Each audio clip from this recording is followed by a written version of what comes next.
Welcome to the Pandemonium Witches podcast, where the ADHD has just a touch of the tism, where the true crime is just as scary as the hauntings and unsolved cases, and the hosts never stay on topic for long. I'm Kat. I'm Rachel. I'm Em. And I'm Meg. We are the Pandemonium.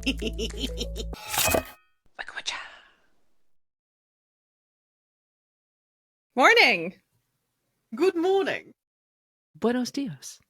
Why do I always go Spanish? I do it every time. Every time. Not a clue. But it's adorable. It's like when I get nervous, you know?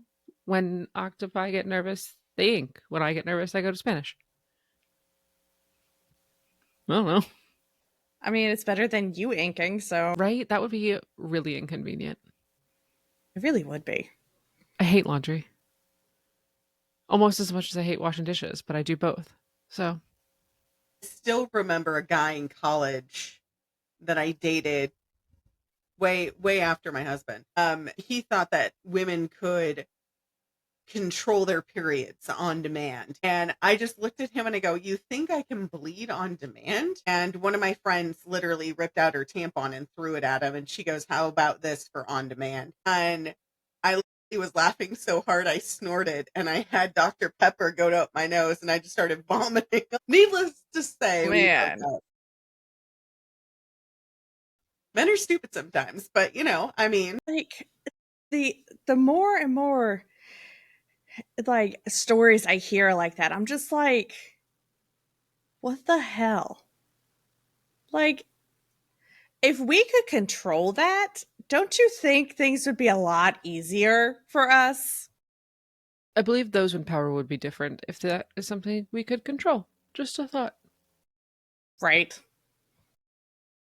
Completely agreed. Also, you guys can't see it, but I took out my 2 tubs of fabric to go through today. So I can... Excuse me, I was not allowed to grab it. Joshua grabbed it. Because it weighs a lot. It was movement, yes. There was movement of the things to do more things at a later date. Look, the way I totally thought you just kind of like just dragged them from one room to another. I was just rolling with it because that's also you. I did drag my sewing machine. So this was all the way over here. And I dragged this. So when it's time for me to set everything up to sew, I'm going to have Joshua set it up in the living room for me. So that way I don't have to move it. And then when I do need to move it, I can call my next door neighbor and have her move it for me. Because I'm not allowed to touch anything. Nothing heavy. I'm on timeout. I'm in trouble. Can I be on timeout? Can I choose my timeout? I would like to be on timeout from things. Meg, we already put you on timeout last week. You weren't allowed to come on, remember? You were on bed rest, mandatory bed rest. Right. I was on mandatory relax. Yeah, I remember that. Do you want me to put you on mandatory relax again? I mean, it was a lovely time, but probably not today. I did spend the entire day reading, so it was a lovely mandatory timeout, but we're all right. We're doing, the plan is after recording, we are going to my parents for watching football and wine and charcuterie with my brother-in-law and my sister. So it's kind of like a timeout. I'll do that. It's a relaxing timeout with other people.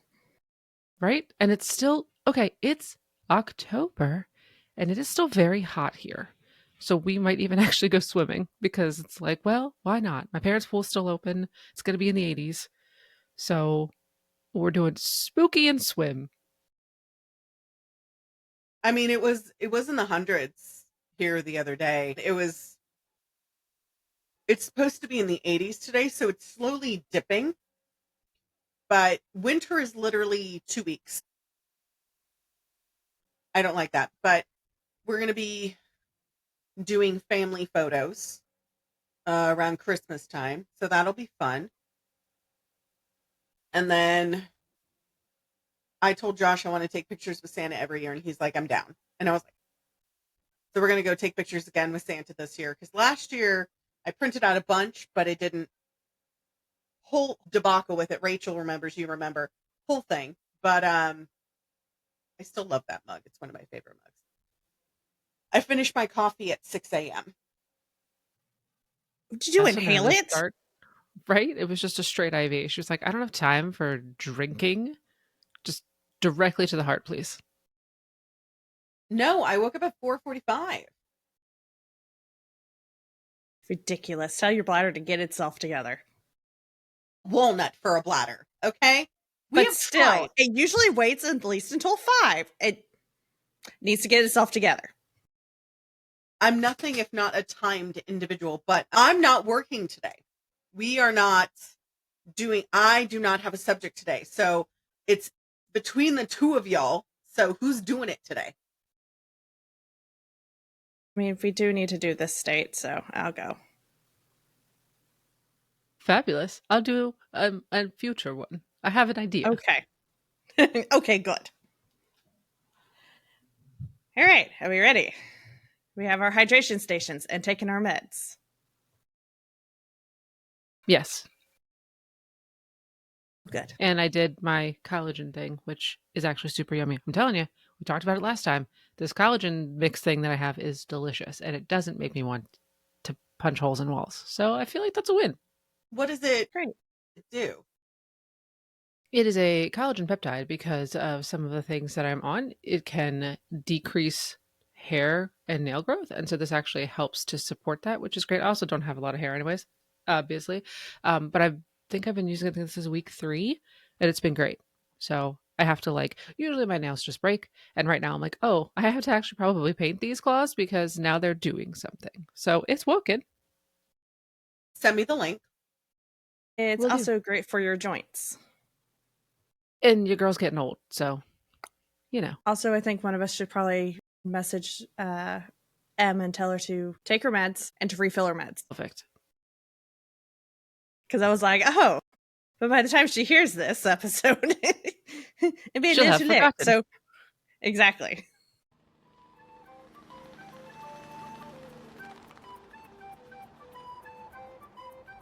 Oh my god!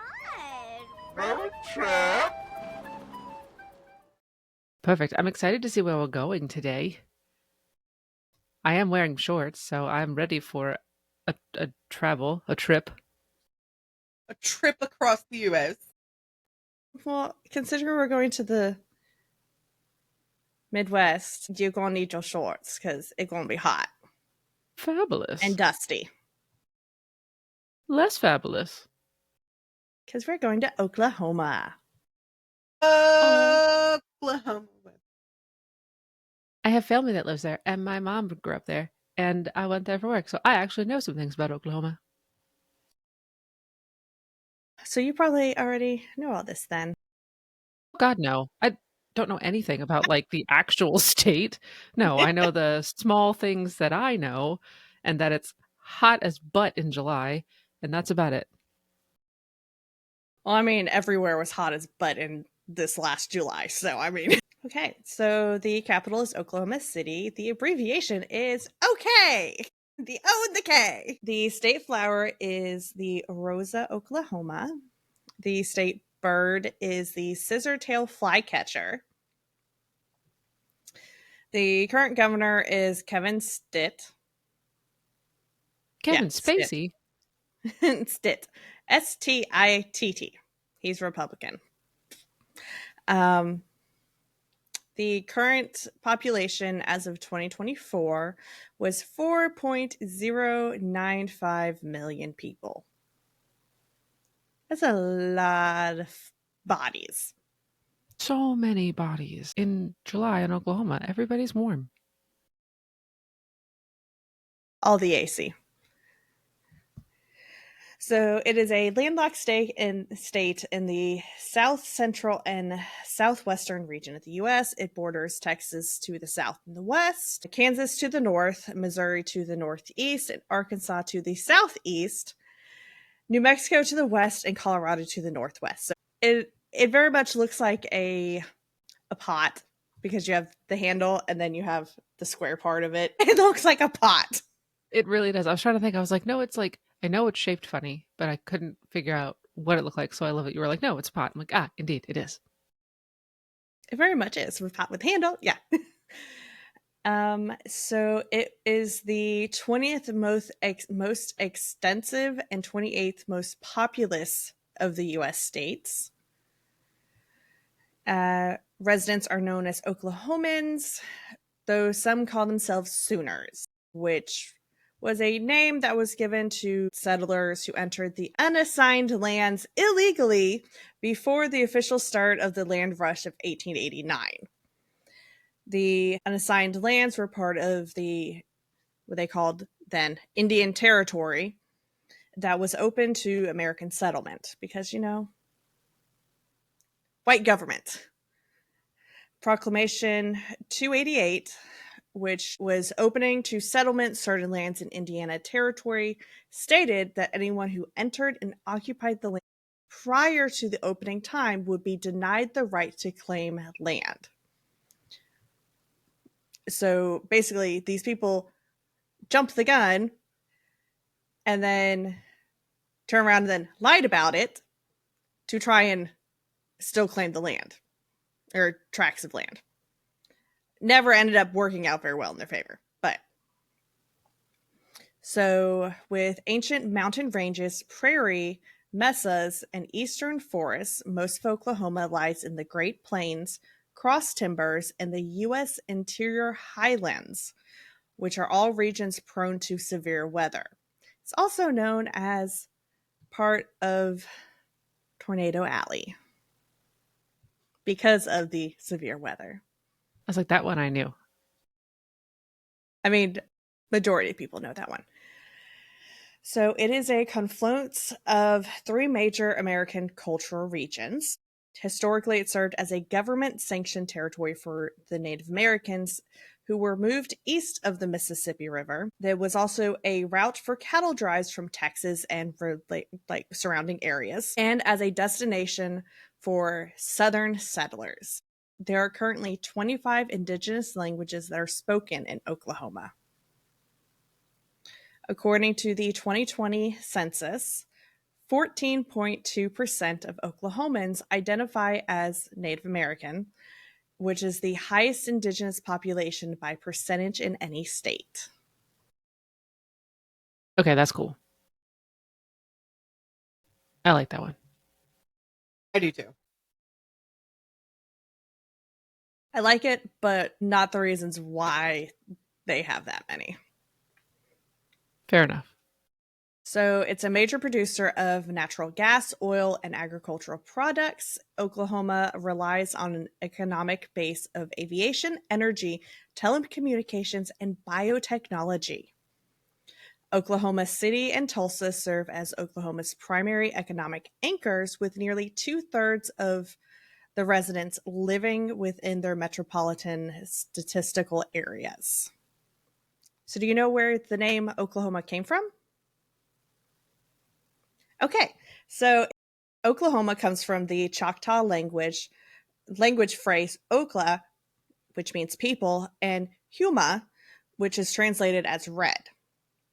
The Choctaw Nation chief Allen Wright suggested the name in 1865 during treaty negotiations with the federal U.S. government on the use of the Indian Territory. He envisioned an all-inclusive American Indian state controlled by the U.S.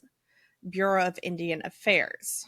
A painting of the 1865 council now hangs in the Oklahoma Senate. Oklahoma later became the de facto name for Oklahoma Territory, which it was changed from Indian Territory, and it was officially approved in 1890, 2 years after that area was open to white settlers. So, of course, always had indigenous people living there. Well, the expedition of Spaniard Francisco Vasquez de Coronado traveled through the area in 1541, but French explorers claimed the area in the early 18th century. By the 18th century, Comanche and Kiowa entered the region from the west, and Quapaw and Osage, I'm really sorry if I'm mispronouncing these tribes, guys. I'm trying. It's early. peoples moved into what is now eastern Oklahoma. French colonists claimed the region until 1803, when all the French territory west of the Mississippi was acquired by the U.S. in the Louisiana Purchase. The territory was a part of the Arkansas Territory from 1819 to 1828. So almost 10 years. This is when I hated it. I hated doing this research. So during the 19th century, the U.S. government forcibly removed tens of thousands of Native Americans from the ancestral homes across North America and transported them to an area including and surrounding present-day Oklahoma. The Choctaw was the first of the 5 civilized tribes to be removed from the southeastern U.S.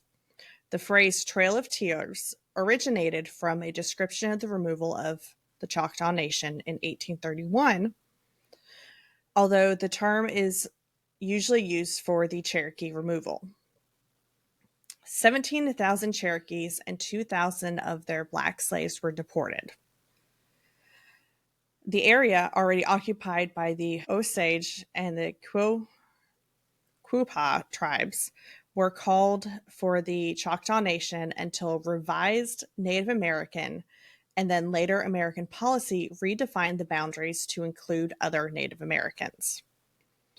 By 1890, more than 30 Native American tribes and nations had been consecrated Indian territory, or what they called Indian country. I hate all of that.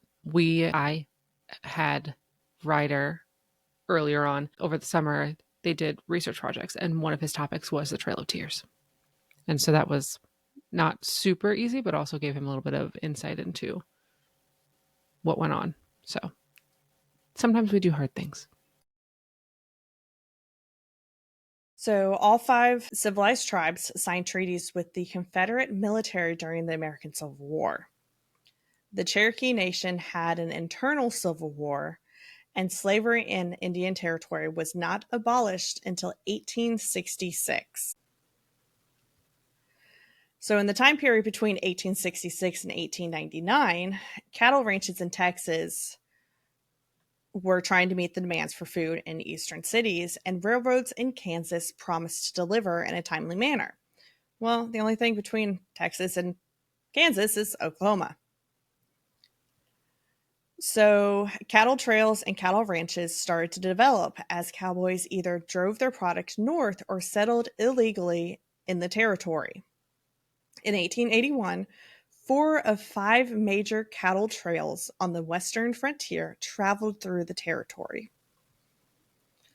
So because of this, the increased presence of the white settlers and their demand for land owned and guaranteed to Indian tribes by treaties with the U.S. government prompted the U.S. to enact the Dawes Act of 1887 and the Curtis Act of 1898. These acts abolished tribal governments, eliminated tribal ownership of land, and allotted 160 acres, which is 65 head acres, of land to each head of an Indian family. An objective of the acts was the forced assimilation of Indians into white society. Land not allotted to the individual Indians was owned by the U.S. government or possibly distributed to settlers and railroads. The proceeds of the land sales was used to educate Indian children and advance the policy of assimilation. As a result of the 2 acts, about 1/2 of land previously owned by the tribes was owned by whites by 1900. Like, I know this happened, but I still hate hearing about it, right? It's like, well, it's just embarrassing. Like, it's just embarrassing. It really is. And it was hard doing this research. And like, I just had to keep taking breaks because I was just like, it's a lot. It is. I appreciate you doing it, though. I know it's not easy, but thank you for staying the course. I'm trying. Much of the land allotted to individual heads of families became white owned. Allottees were often sold or were fraudulently deprived of their land. The acquisition of tribal lands by the U.S. government led to land runs, also called land rushes, from 1887 to 1895. Major land runs, including the land rush of 1889, opened up millions of acres of formerly tribal lands to white settlement. These rushes began at a precise time, as each prospect settler would literally race with other prospective settlers to claim ownership of 160 acres of land under the Homestead Act of 1862. Usually, land was claimed by settlers on a first-come, first-served basis. Also, if any of our listeners has ever read Laura Ingalls, this is kind of discussed about. Her father tried to do a claim, and they ended up getting kicked off the land. But neither here nor there. But that was how I first learned about the land rushes, and then since as a child, and then since then I've kind of like added to my knowledge about it. So those who broke the rules by crossing the border into the territory before the official opening time were said to have been crossing the border sooner, which led to the term Sooner. And George Washington Steele was appointed the first governor of the territory of Oklahoma in 1890.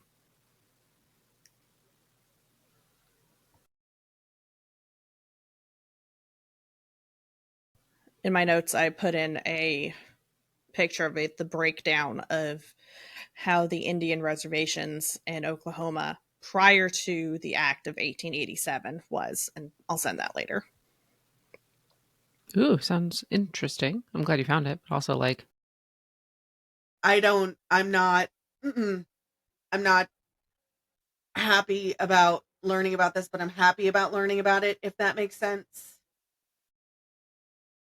appreciate the attention brought to it, don't necessarily appreciate the context, like the content that's within. I get it.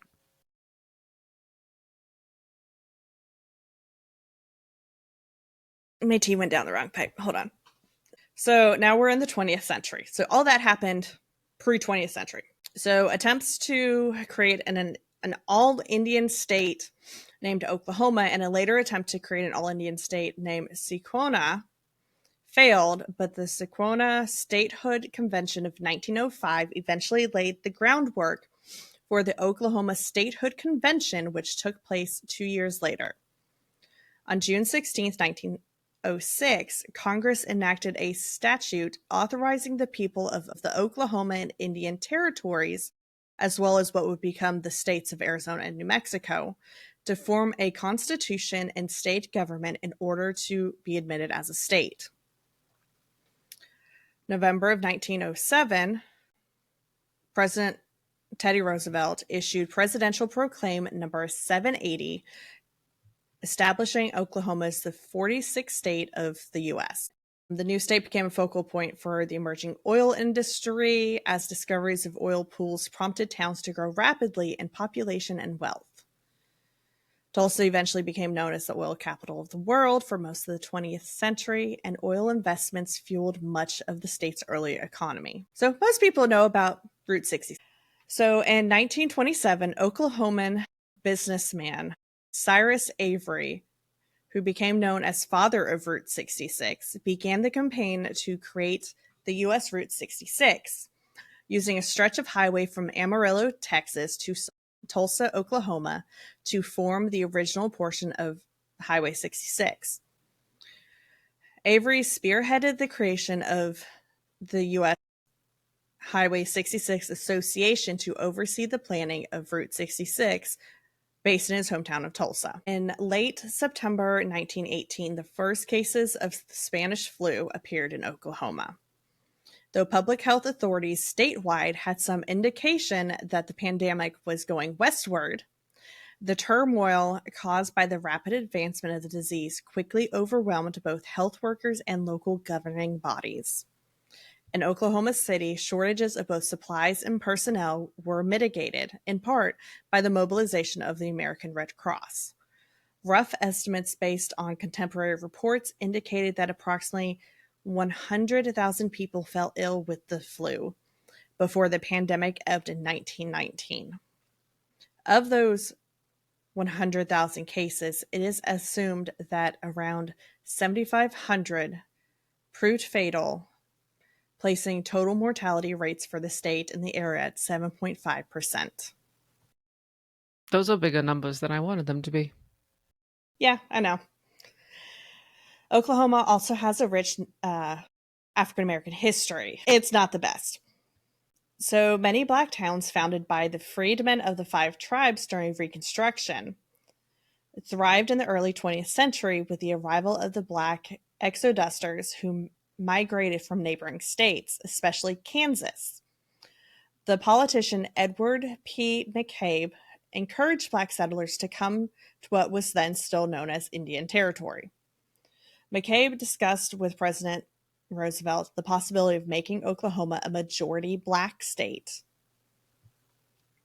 By the early 20th century, the Greenwood district of Tulsa was one of the most prosperous African American communities in the U.S. Jim Crow laws had been established racial segregation since before the start of the 20th century, but Tulsa's black residents had created a thriving area regardless. Social tensions were exacerbated by the revival of, I'm not going to say this name, so I'm going to say K cubed. No, cubed.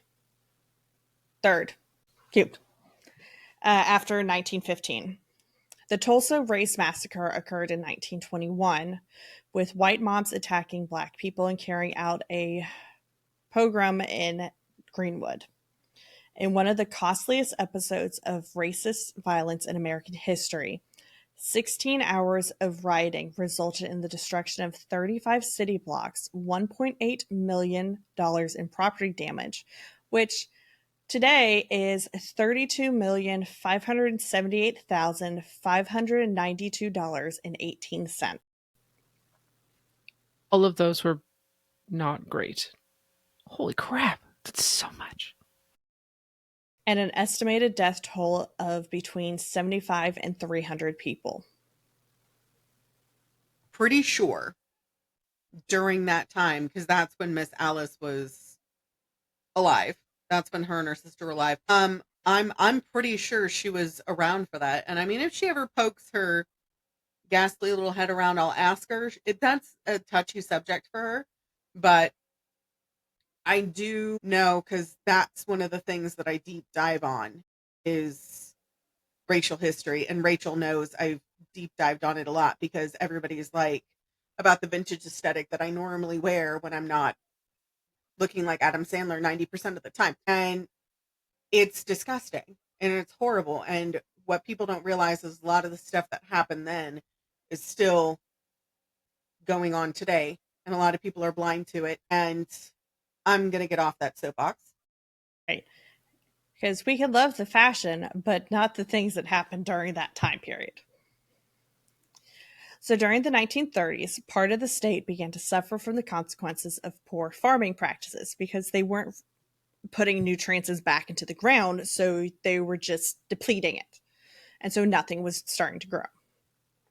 So this period became known as the Dust Bowl, throughout which areas of Texas, Kansas, New Mexico, and northwestern Oklahoma were hampered by long periods of little rainfall, strong winds, abnormally high temperatures, and most notably, severe dust storms which sent thousands of farmers into poverty and forced them to relocate to more fertile areas of the western U.S. If anybody wants to watch anything of what it was like to live in that Dust Bowl era but wants a fantasy element to it, Carnival. Have you guys ever seen the TV show Carnival? No. It's on Amazon. It's so stinking good. It's got some trigger-worthy stuff, but a lot of it, some of the towns that we covered, the old ghost towns that we covered on previous episodes, are in filming locations in those episodes. And I watched behind the scenes because I have the first season on DVD, and I watched the behind the scenes on it, and they were like, yeah, doors would open and close. And I was like, nope. Also, a horror historical fiction movie that recently came out. I think it's Breathe. about a woman in the Dust Bowl with her children trying to survive. Lots of jump scares, but otherwise it was good. I enjoyed it. Are you looking it up, Kat?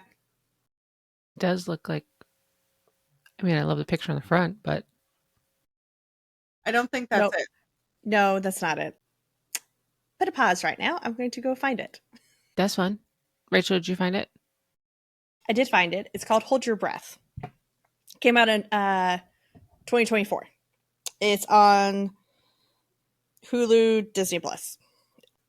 Lots of jump scaries, but it's Got still that. good. It's got that chick from American Horror Story in it. Yes. Sarah Paulson. Really good movie.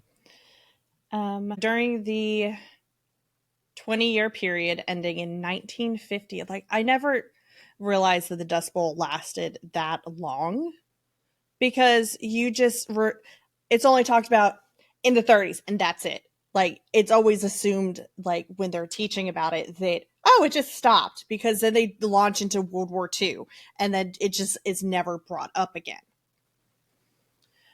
So it ended in 1950. The state saw its only historical decline in population, dropping 6.9% as impoverished families migrated out of the state, which it makes sense because the land wasn't supporting. So soil and water conservation projects markedly changed practices in the state, leading to the construction of massive flood control systems and dams to supply water for domestic needs and agricultural irrigation. As of 2024, Oklahoma has more than 4,700 dams, about 20% of all the dams in the U.S. Damn, that's a lot. Yeah, it's a lot of dams. So the bombing of the Alfred P. Murrah Federal Building in Oklahoma City was one of the deadliest acts of terrorism in U.S. history. To this day. We just watched a documentary on this like a couple weeks ago. I think it was like 3 episodes, and it took me a little while to get through. That was hard because it had like family members and survivors, and it was really well done, but it was really hard to watch. What's it called again, so I can add it to my list? Nah, I will find it and send it to you. Thank you, because I have so many sewing projects to do, i.e., Miss Rachel. And Not just me, though. I know I have to make the small quilts. I have to make the placemats and the bow cozies. So I already got that. And then yours is kitchen sink. But anyways. So in 1995, Oklahoma City was the site of the most destructive act of domestic terrorism in American history. The bombing of April 19th, 1995, in which Timothy McVeigh detonated a large crude explosive device outside the federal building, killed 168 people, including 19 children. For his crime, Timothy was executed by the federal government on June 11th, 2001.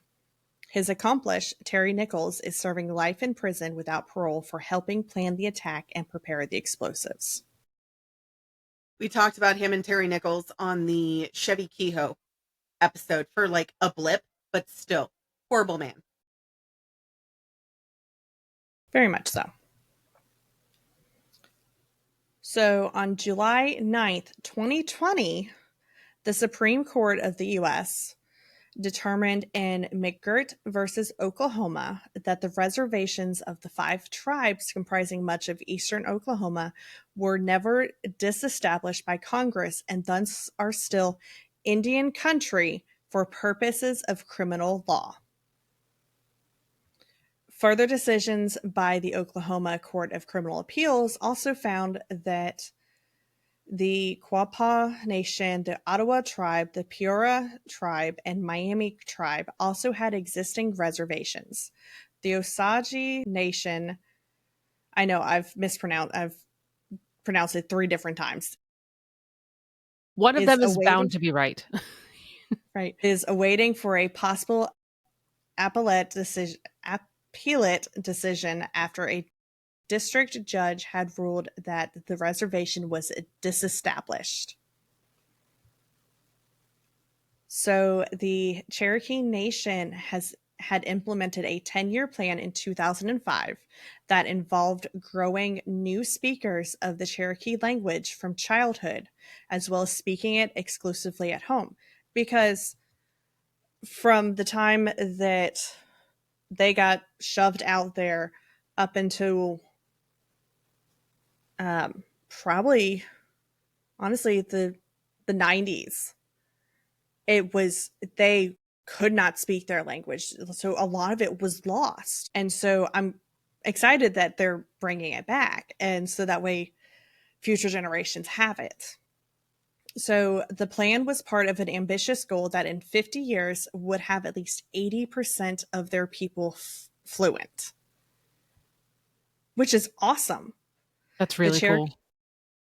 The Cherokee Preservation Foundation has invested $3 million, which is $4,906,589 in opening schools, training leaders, and developing curricula for language education, as well as initiating community gatherings where the language can be actively used.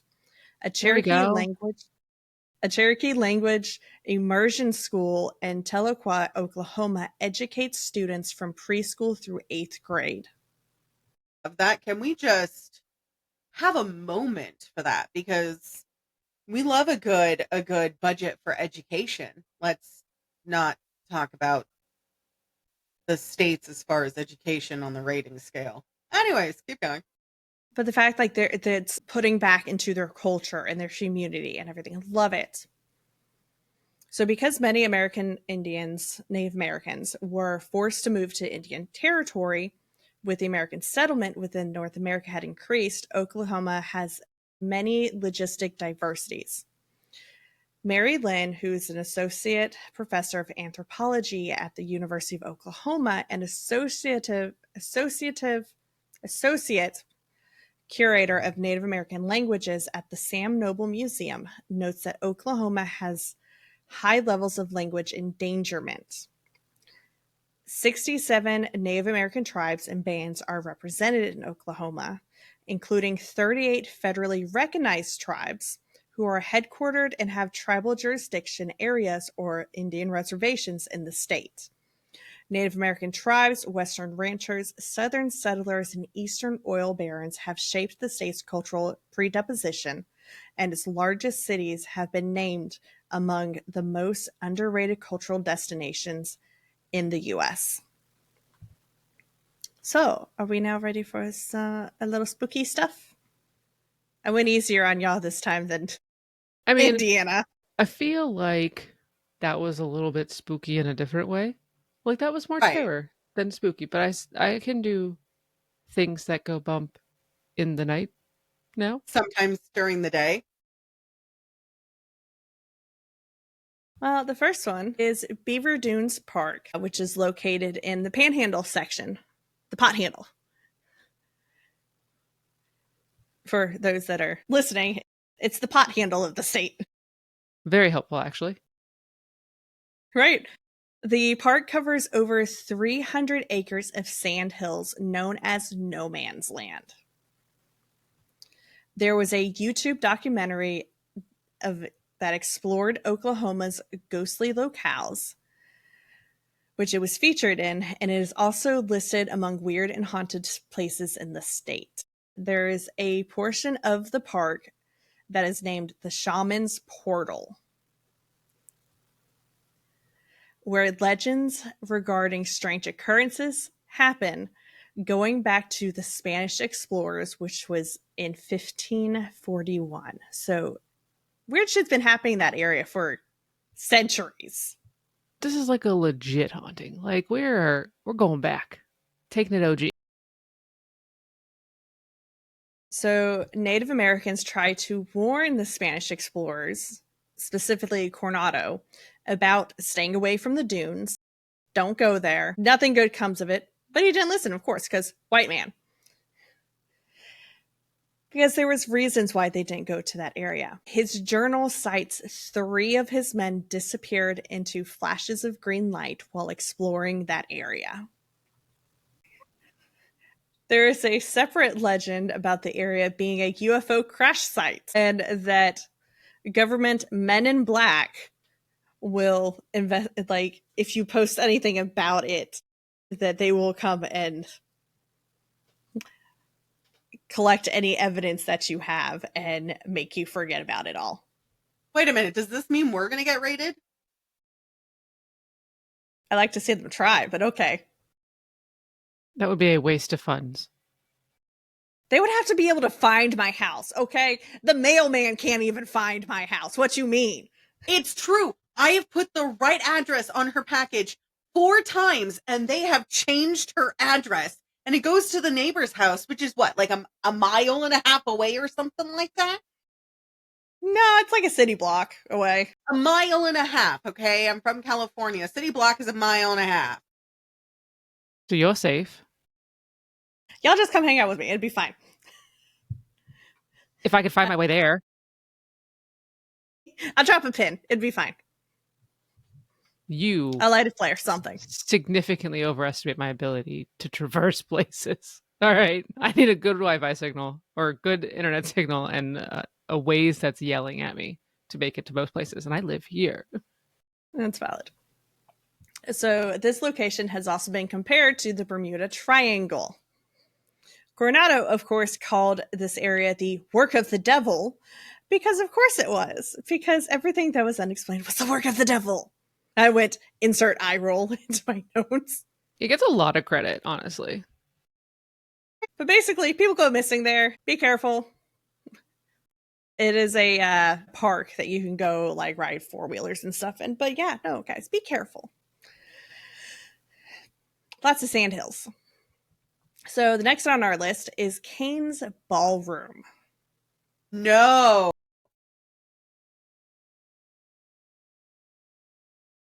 I have no history with this, so go ahead. So built in 1924, it started as a garage for the wealthy W. Tate Brady, excuse me, who was associated with the K Cubed and participated in acts of terrorism alongside the black-robed Knights of Liberty, which participated in the 1921 Tulsa Race Massacre. Ma'am, this took a turn directly. I said no. Look, a girl can hope for Casper. On this podcast,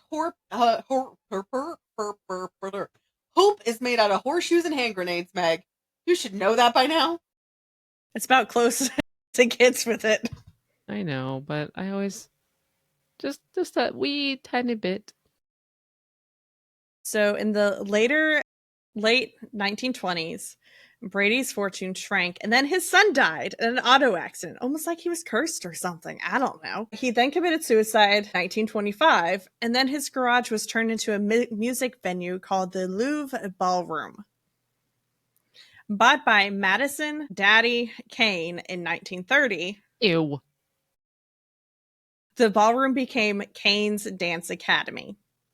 Shortly after opening under this name, it became a local staple of Western swing. In 1934, Bob Wills played there with his band, the Texas Playboys.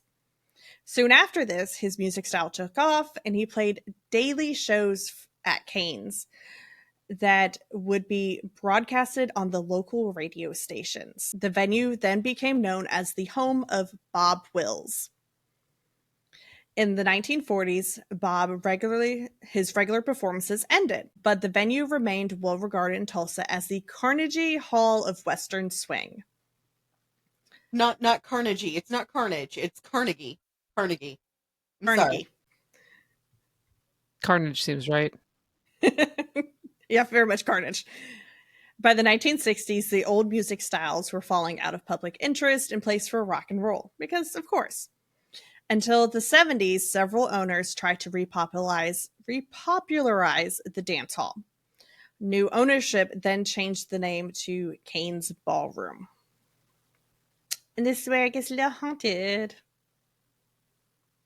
Moving shadows are often spotted by workers and patrons around the ballroom, and some figures are known to appear more vividly than others. In one case, a man in the early 1900s cowboy attire entered the establishment and tried to order a 10-cent bag of popcorn, something the ballroom hasn't offered since its very early years. The figure reportedly disappeared soon after. Couldn't get his popcorn. Guy just wanted a snacky snack for his little raccoon hand. Another detailed apparition seen around the ballroom is a partially transparent woman wearing a flowing ball gown. Some visitors and workers have applied identities to some of these ghostly manifestations, claiming the ballroom to be haunted by Bob Wills and a female spirit they named Chloe. Some visitors have also reported sounds of moaning and crying in the old backstage restroom area.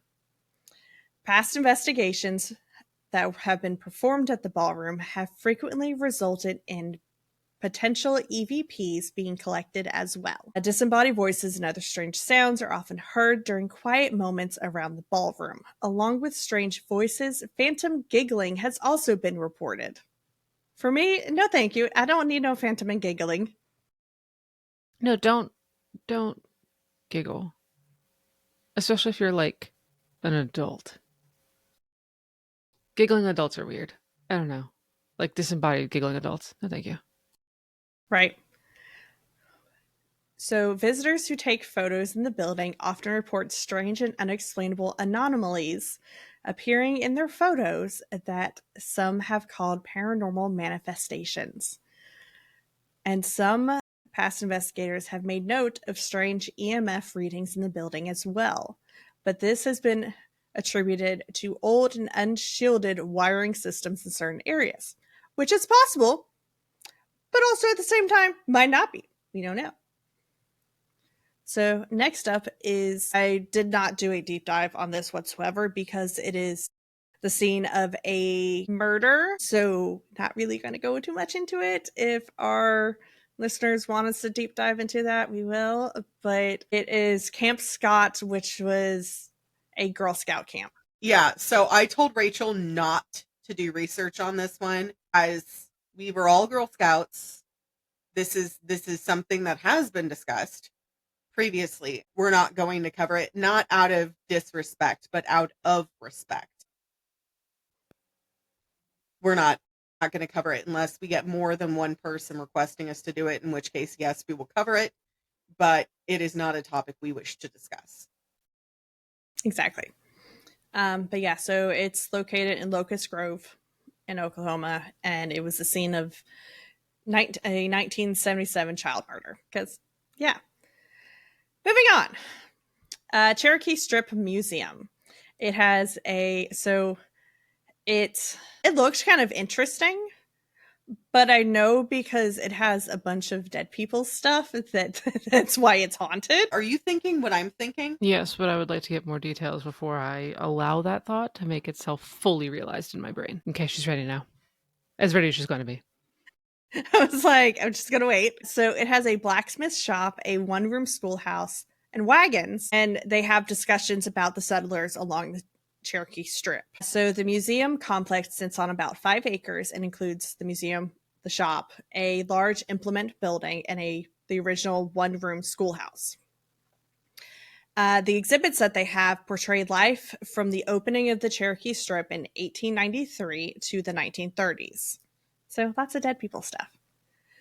The museum includes exhibits, a gallery featuring works by local and regional artists, a large gift shop, and a hands-on farmyard exhibition for children.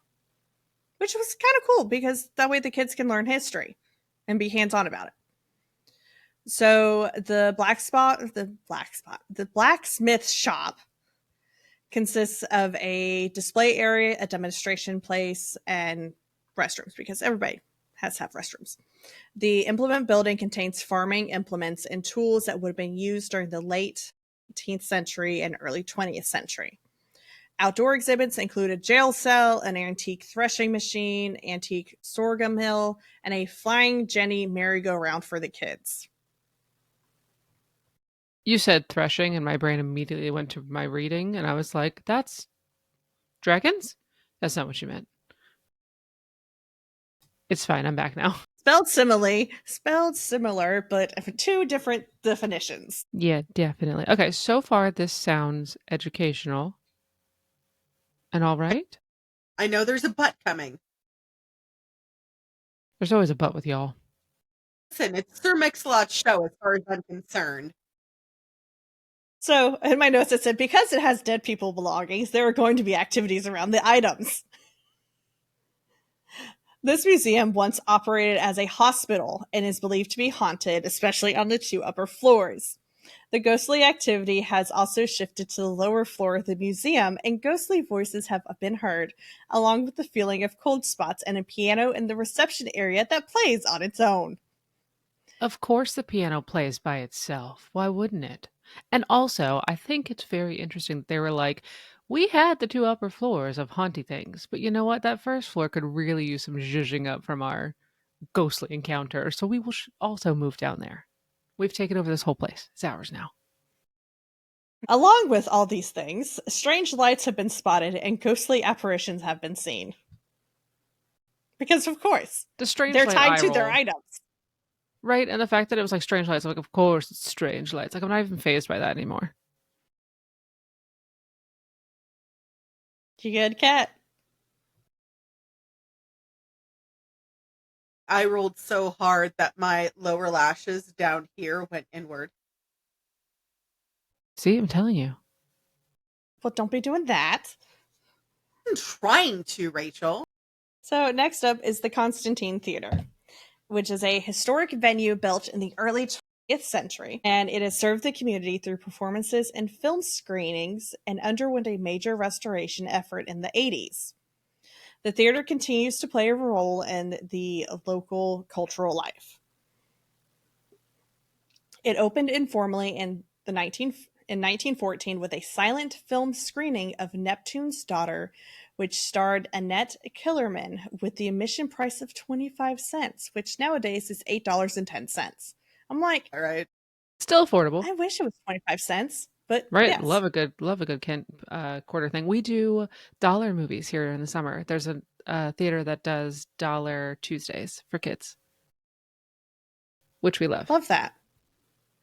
So its grand opening took place on December 22nd, 1914, which featured a live performance of The Prince of Pilsen, which was a popular Broadway musical.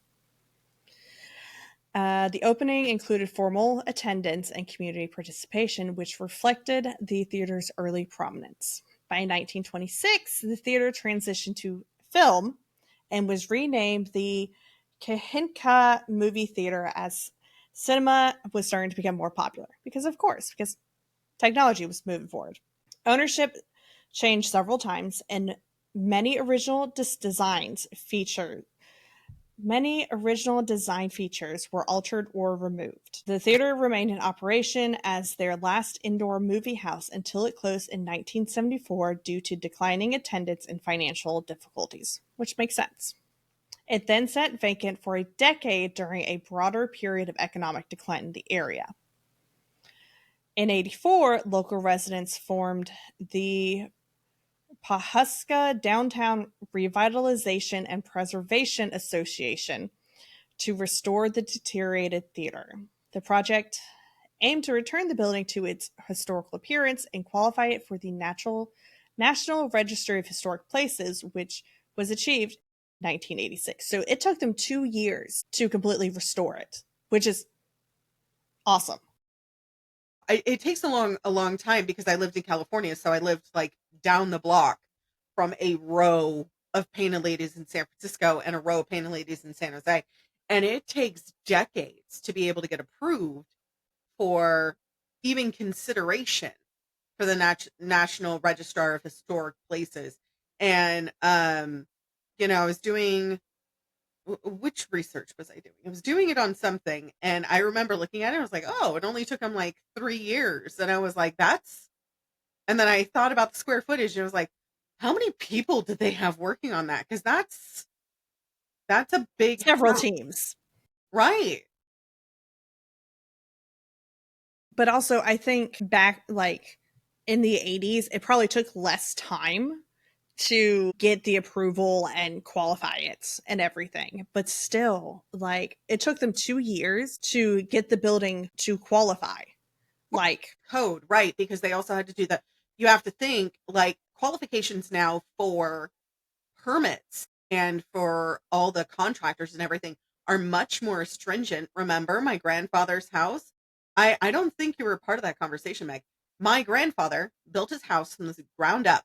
My dad fixed 2 items on the property, which he went out and got permits for because he did previous construction. The only thing that was approved by the state of California to keep when the estate transferred to my uncle was the pizza oven and the wine cellar, which were the 2 items that my dad got permits for. It was an original adobe mud house. So you didn't need air conditioning or heat. It retained heat in the winter and stayed cold in the summer. You had to wear socks 90% of the time because of the tile floors, because it was terracotta tile floors. But freeze your toes off. I don't care that my feet feel like frozen popsicles 90% of the time because I've gotten used to it. But it's funny because he just screams Bloody Mary if I try to stick my feet on his back. That's usual. But yeah, no, I just know how long it took just to do permits and stuff for mom and dad's house. Oh god, that was awful. Anyways, so the theater is noted for its Greek revival architecture. Key features include a terracotta proscenum, Proscenium,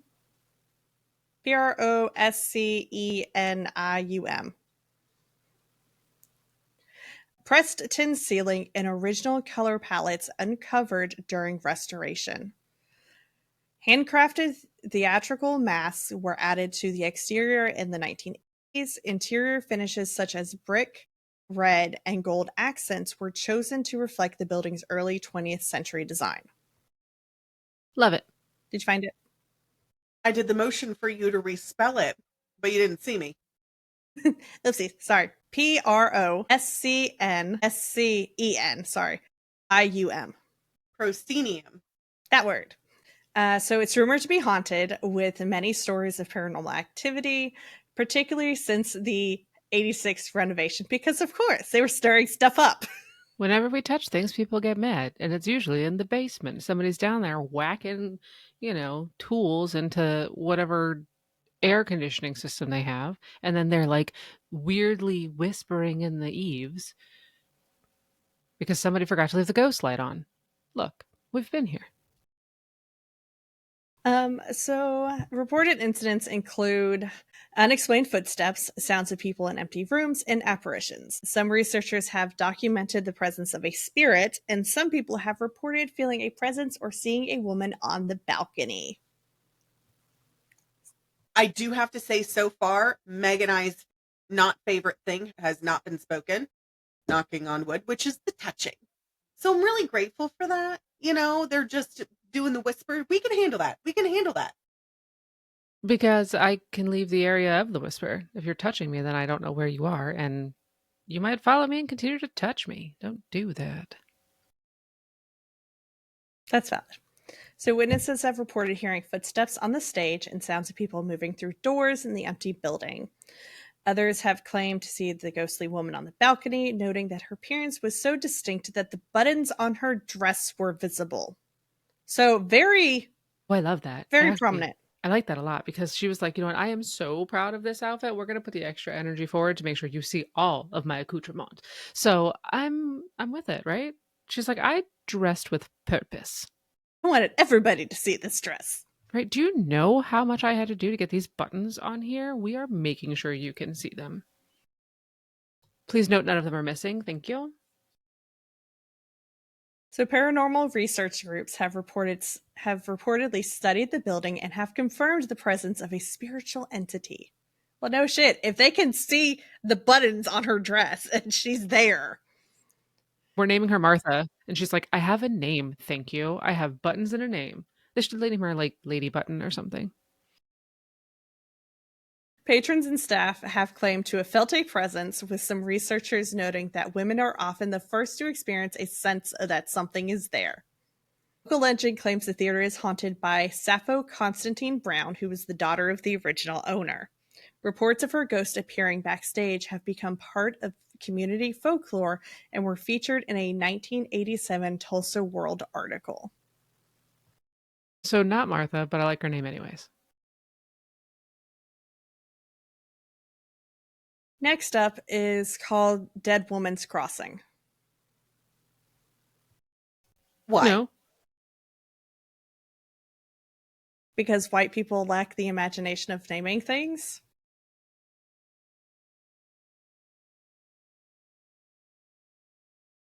And you know that's true. Yeah, I was like, I don't even have a better thing to say about that because it's kind of like, yes. They're like, what is this? This is Briarwood Way because all of the wood here is of briars. Like, come on.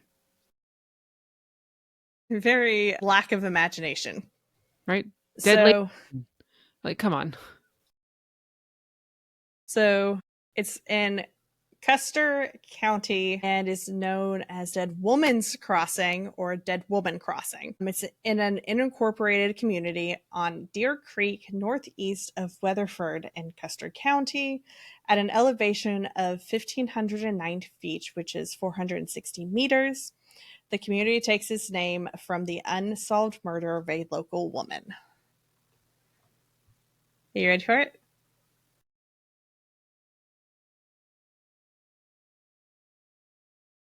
Color be surprised. I know Kat's just as surprised. Okay, let's go.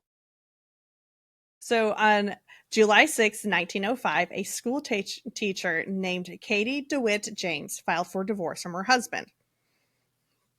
The next day, she carried her 14-month-old daughter, Lulu Bell, to a train station in Custer City. Katie was going to visit her cousin who lived in Ripley. Her father, Henry DeWitt, came to tell her goodbye, and her husband, Martin James, did not come to the station.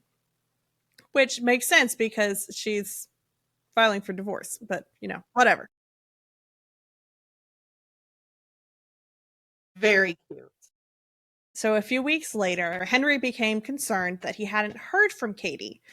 So he contacted a sheriff who suggested hiring a detective named Sam Bartell. Sam started his investigation from Clinton, but nobody remembers seeing a woman and a baby there. Then on July 28th, 1905 in Weatherford, Sam learned that Katie and her baby spent the night in the house of William Moore. They were brought to this house by William's sister-in-law, Fanny Norton, who was a resident of Clinton, who is also known as Mrs. Ham, and was reported to be a sex worker, which is fine. We sport all shoes. In the morning, Fanny, Katie, and the baby left in a buggy headed for Hydro, which, what a name for a city, but okay. Eyewitnesses reported that the buggy entered a field near Deer Creek and Fanny came out alone approximately 45 minutes later. Fanny returned to William's house and then went back to Clinton. Later, Sam discovered that the two women and the baby were seen around Deer Creek. The detective also was able to find the baby, and the witness testified that Fanny had left the baby with a boy and asked him to take the baby home. The baby was unharmed, but her clothing was covered with blood. While locals searched for Katie, Sam tracked down Fanny, who denied that she murdered Katie. Later that day, Fanny then committed suicide by poison. So guilty, much? Totally did it. Totally did it. Had to. By August 31st, 1905, Katie's remains were found near Deer Creek. She's changing the board. About 20 miles east of Clinton. Her head was severed from her body. DeWitt, so Katie's father, confirmed that these were the remains of his daughters. And Martin, what? No. When you pause, I get nervous. Took custody of the daughter, of their baby, and the murder was never solved. You're muted.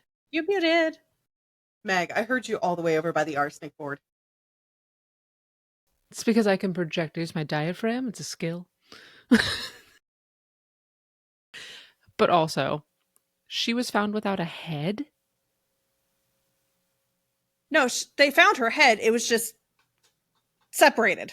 But Son's that's what I'm body. saying. Like, why? That's unnecessary. Typically, the why is so in order to separate the head from the spinal. No. No. You stop that. We don't need technicalities. I didn't need a how. This is not a wiki how. This is a podcast. I'm just saying, I'm a writer. We have to learn these things. And luckily, I knew a mortician who taught me these things for the books. Fair enough. But also,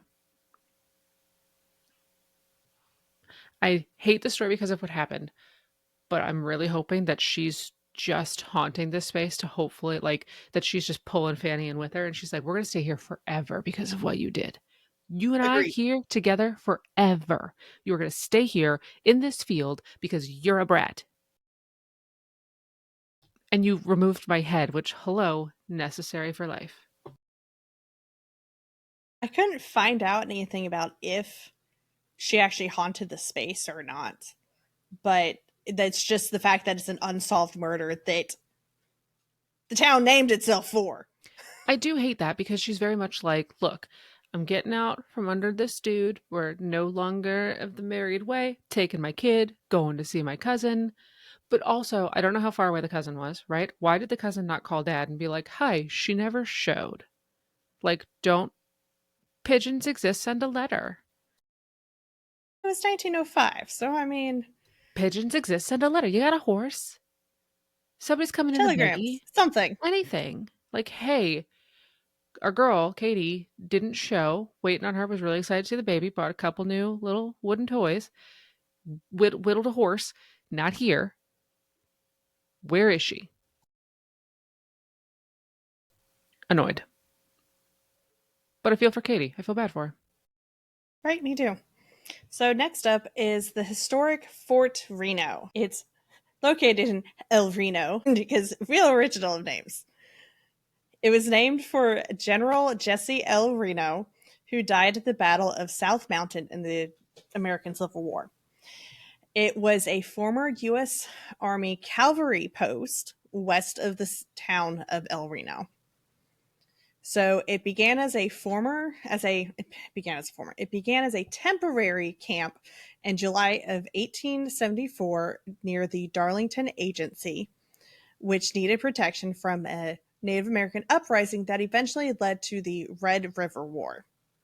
After the conflict ended, the post remained to control and protect the Southern Cheyenne and Southern Arapaho Reservation, and the fort was established as a permanent fort on July 15th, 1874. So soldiers from the fort also attempted to control Boomer and Sooner activity during the rush to open the unassigned lands for settlement. Among the units stationed here were the famed 9th Cavalry of Buffalo Soldiers. The fort lent its name to the city of El Reno, as well as Reno City, which was abandoned before Oklahoma's statehood. After the statehood in 1907, the post was abandoned on February 24, 1908, but remained as a quartermaster remount depot.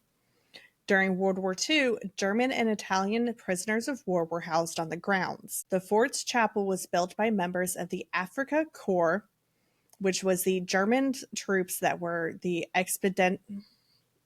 expeditionary force in Africa during the North American campaign of World War II. The fort was abandoned by the Army and transferred to the U.S. Department of Agriculture, which uses it as its grazing land research laboratory, which is cool. That's Bless neat. you. It's not a daycare. I'm really upset that things keep getting turned into daycares. Bad things keep getting turned into daycares. So that's like my go-to now. No, I mean, that's valid. So the laboratory's mission is to develop and deliver improved technologies, management strategies, and strategic and tactical planning tools which help evaluate and manage economic and environmental risks, opportunities, and trade-offs for integrated crop, forage, and livestock systems under variable climate, energy, and market conditions. So yeah, really cool. It seems very helpful, quite frankly. The remains of German and Italian prisoners of war, residents of the fort, pioneer settlers, and military personnel are interred in the fort cemetery. Ben Clark, a frontier scout for George Armstrong Custer and Philip Sheridan, is buried there. The fort is open to the public. Right now it's not because government shutdown, and has a visitor center with fort memorabilia and exhibits. Fort Reno was added to the National Register of Historic Places in 1970. So, A lot of historic places. Like legit historic places, which I don't hate that we're like, let's just preserve some of these things. I love it. So, because it's a former fort and former POW camp, there's been sightings in faces in windows, faucets turning on, and orbs in windows. If you can orb, you can appear. All right? Just saying it. If you can orb, you can appear. Skip the orb station and just get right to show me what you need to show me. If she can get down with buttons, you can be more than a little light. I said it. That's my request. If you're going to appear, You it's said it not a for little both light. of us. That's my t-shirt. If you can orb, you can appear. I want one of my friends wants to get me one of the ones from Ghostbusters, I Ain't Afraid No Ghost, and have a caricature of Frank on there. Out of all of the ghosts that I have met, he's the only one that literally has scared pee out of me, because I was like on my way to the bathroom and then somebody rang the doorbell and then I got ADHD hold. So I had to I had a bunch of stuff that I was doing. And when I tell you, I'm in the middle of He likes washing to jump dishes scare you. and fucking Rachel's on the phone with me and I'm in the middle of doing dishes and all of a sudden I hear, "You left the door unlocked." And I was like, "Dude, Jesus!"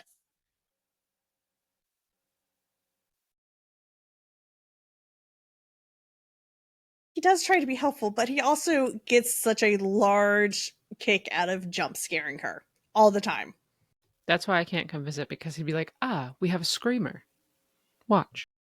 No, because that'll be far too funny for me. See? It'd be funny for everybody. So, ghost tours are offered. No. And some of the reported phenomena included a woman in the cemetery, a soldier near the commissary, and unexplained sounds like screams and thundering hooves. Near the commissary is not uncommon, I would think, because, like, I need my jerky. More snacks. So, there's also been sightings of a little boy around the commissary. And the soldier is in uniform because that's how they knew he was a soldier. Obviously, yeah. Some people have felt physical sensations, which are linked to the fort's history, and some hauntings are linked to the violent and traumatic events of its past, including the conflicts with the Native Americans. Physical symptoms better be like a slight bout of chills, and that only. Maybe a ringing in the ear. I could do both of those. Just don't touch me. No touchy! No touchy. I also need that shirt. That just says no touching. Hands off the merchandise. A little picture of Cusco and then Kronk trying to grab him. That would be fucking funny. God, I love that movie. So, same. All right, moving on to the next fort. This is Fort Washita.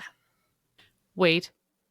Before I get excited, are there any asylums on this tour today? Oh, There was one, but I took it off the list because I figured You gave me a break? Thank you. Then I we're did. good. Please, continue. Sige. Also, I couldn't really find a whole lot of information about it either. I'm okay with that. That's a gift. That's a gift to me this lovely day. Thank you. I was like, oh, Meg's going to be so happy about this. Instead, it's more historical things. Which I love historical things. That's fine. Let's forward it up. So, this fort, it hosts reenactment events. Love reenactment. It was built in 1842 as the southwesternmost military post of the U.S. The mission of this fort was to maintain peace for the Chickasaw and Choctaw nations within their new lands, due to the treaty obligations. I realized I could not pronounce that word right now, and I was just like, I know a different word for it. It's Moving on. synonym time. Pretty much. There were many outside threats to the new home of the Chickasaw people, including attacks by the Republican of Texas militia, interference by unscrupulous intruders, constant raids by the Plain tribes, the presence of traders and trappers, and unsettled scores with some of the Plains tribes due to disputes concerning hunting grounds in the homeland. That's so much to deal with.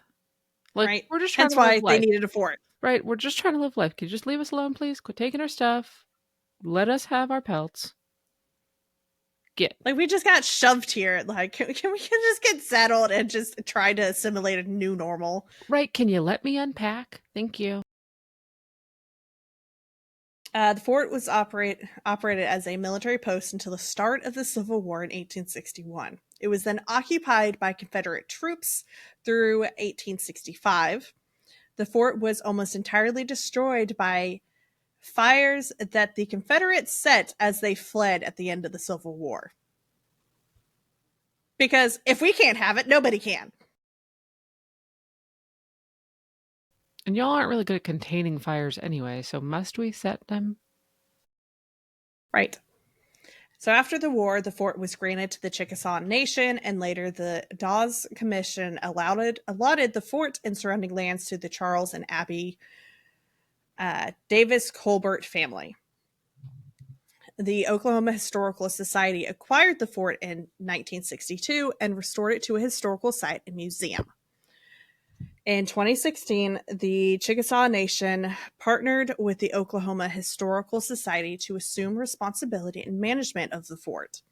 In 2017, the Chickasaw Nation purchased the historic site from the Historical Society and continued the restoration efforts. Today, the nation assumes responsibility and management of the fort, and the site is listed on the National Register of Historic Places and is designated as a National Historic Landmark. Perfect. We like all of that. Does that mean that nothing is haunted there? No, that's not what that means. Okay, thank you. It wouldn't be on the list otherwise. Look, a girl can dream. We already said no to the asylum. I thought maybe I was getting a good twofer today. So it is believed to be haunted by a ghost named Aunt Jane. Aunt Jane? As the fort dates back to 1842 and was Aunt Jane's home until she was killed by thieves when she refused to tell them where her money was hidden. Hell yeah, Jane. The thieves took her head and her remains were scattered and buried on the fort. All because she wouldn't give up the goods? Come on. It's just money. You could have just gone and found it. If you take her head, she really can't tell you. You're really gonna hate this next part. Oh, God. So some stories say that Aunt Jane's spirit possessed a child named Molly Stallcup who lived near the fort. Aunt Jane threatened to cut off all the child's hair and fled only after Molly's mother began praying. But of course, it's stories, but still. I get she's mad, but leave the children alone. The children didn't take your head. This is the second story of a head being removed. What is with Oklahoma? Lots of things, I guess. So next up is the Gilcrease Museum. I couldn't find a lot about the background of it, but it's a museum. So, I mean, it's got dead people stuff in it. So Old stuff means things are happening. Pretty much. So it's rumored to be haunted with reports of unexplained noises, slamming doors, and apparitions of children in the gardens. Do they have eyes? That I don't know. We're going to assume they have eyes so I can sleep. So. Yeah, we're going to assume just so I can sleep. We'll assume that they have eyeballs. It's fine. And also, good for you guys. No orbs. All apparitions. Proud of you. So the ghost of the founder, Thomas Gilcrease, is said to be among the spirits, although the museum itself has not officially confirmed the activity. The museum's closure for rebuilding means the main buildings are not currently accessible to the public. However, the grounds may still be a subject of paranormal interest. Seems appropriate. Just because we're not using the buildings doesn't mean they're not. This is true. Next up is Langston's Western Wear in Oklahoma City. So the apparel store is housed inside a building that dates back to the 1990s and was originally operated as a dance hall and a bar. So you're telling me the boots they sell are dancing on their own. That's the paranormal activity. These boots were made for paranormal dancing. 2 ghosts are said to linger here, Patty and Rose, who are said to be trying to find one another. The 1920s to 1930s, women were taxi dancers and sisters at the dance hall when supposedly Patty got shot by a jealous boyfriend.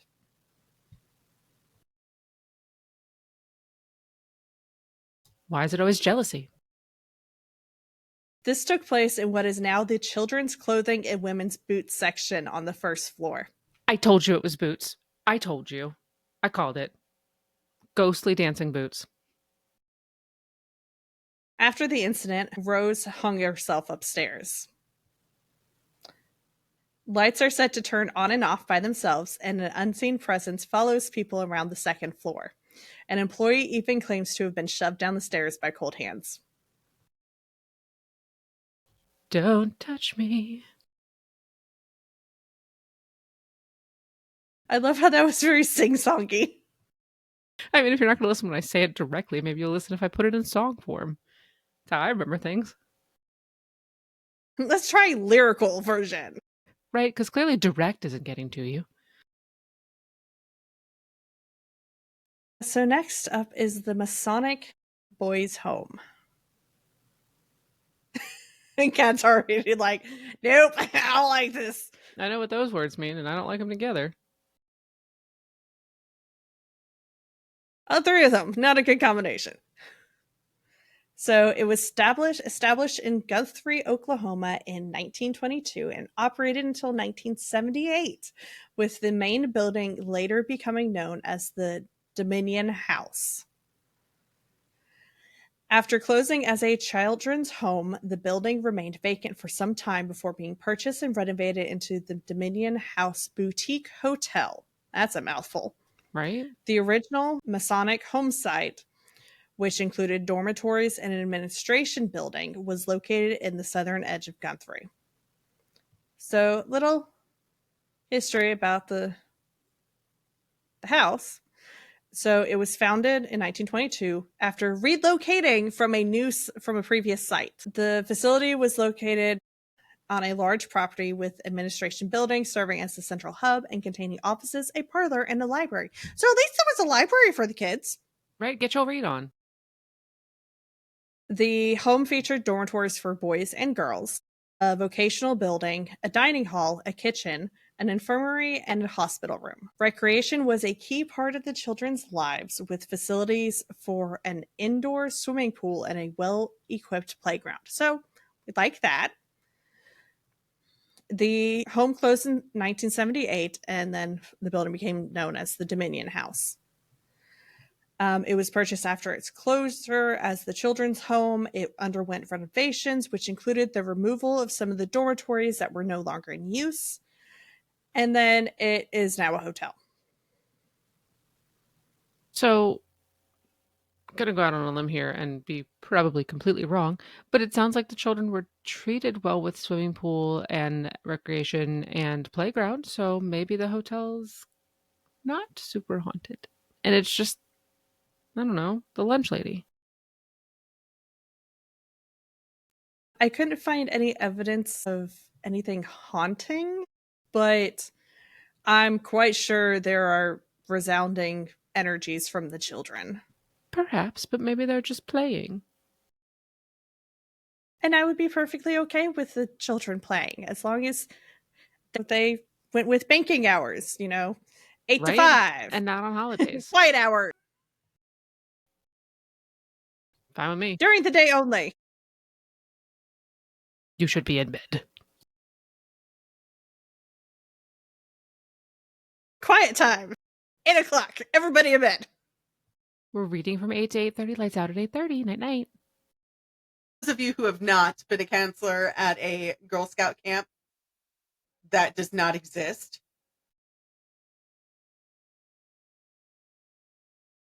I remember there was one Oh, the kid. flashlight. Oh my God, there was this one kid. I had to take away all of her books. And I had a big stack of books because it was like, I want to say it was 10:30 at night. I'm sneaking a cigarette out over by the nurse's station. And all of a sudden I see the little flashlight. And I was like, oh, that's sneaky little SOB. And I go down there and I tap her head and she goes, you woke me up. And I was like, no, I didn't. Tom Sawyer and Huck Finn woke you up. Give me the book. And she's like, no, you can't take my book. I was like, you can get it back tomorrow morning. It's bedtime. We got to go to bed. And she goes, why aren't you asleep? And I was like, I don't sleep. I can't sleep until I- you sleep, so go to bed. But also, at least it was a book and she wasn't like tying Daddy Longlegs' legs together or something like that. Come on. There could No, be worse things. that was the other girl. And that was a whole nother long story. And it involved spiders in a mason jar.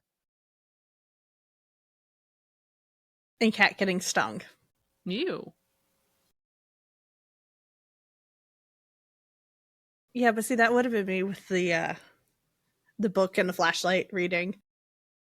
Pretty sure that's still me, and I'm an adult who owns my home. It's valid. Same. But no, Cat was the night watch counselor. Make sure everybody was in bed. Head count. We all sleeping. And once everybody was awake, I would hand the kids off to the other co-counselors and I would get to go take a nap for about 4 or 5 hours and go to sleep because I didn't sleep. I would have to be physically exhausted. And it's still that same way. But luckily for medication, because we love the nighttime meds because I take it. My head hits the pillow. I'm out.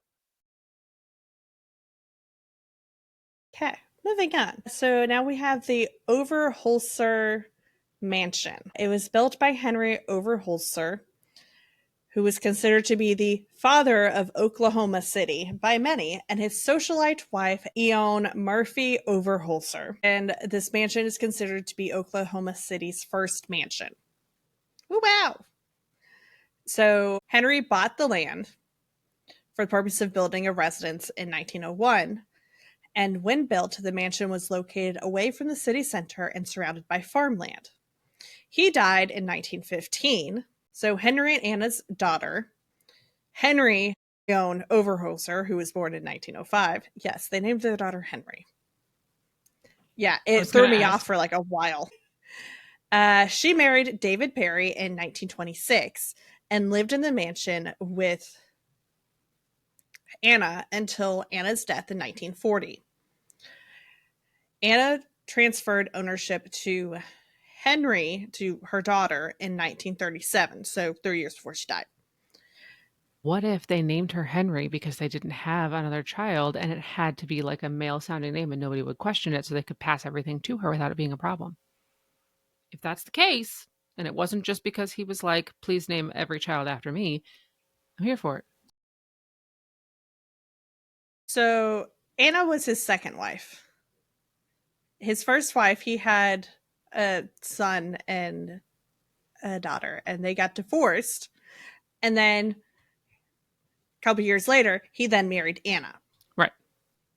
So he would have had an heir, but decided to name daughter Anna. I don't know. All right. So Anna named the daughter heir of the property, or transferred ownership. After daughter Henry's death in 1959, the property then transferred to her husband, David, because I'm assuming they didn't have any children. David then sold the mansion and all of its furnishings to the Oklahoma chapter of American Institute of Architects and Historical Preservation, Inc. Good lord. That's a really long mouthful. There's a lot of like Oklahoma likes their naming structures. So the mansion was listed on the National Registry of Historic Places in 1970. It was later donated to the state of Oklahoma where it became a museum. The Historical Society managed the property from 1982 to 2003, and from 2003 to the present, the site has been managed by Preservation Oklahoma. The mansion was restored in 2015 and is open for tours. Ooh. And that's it, right? There's no hauntings? She paused. I thought she was done with that one. Oh no. Yeah, I had to. So I'm going to jump to the architect of the building first, and then before I get to the Okay. fact that there's a ghost. If it's not a lady on the stairs, I'm gonna be pissed because that's my guess. Don't tell me yet.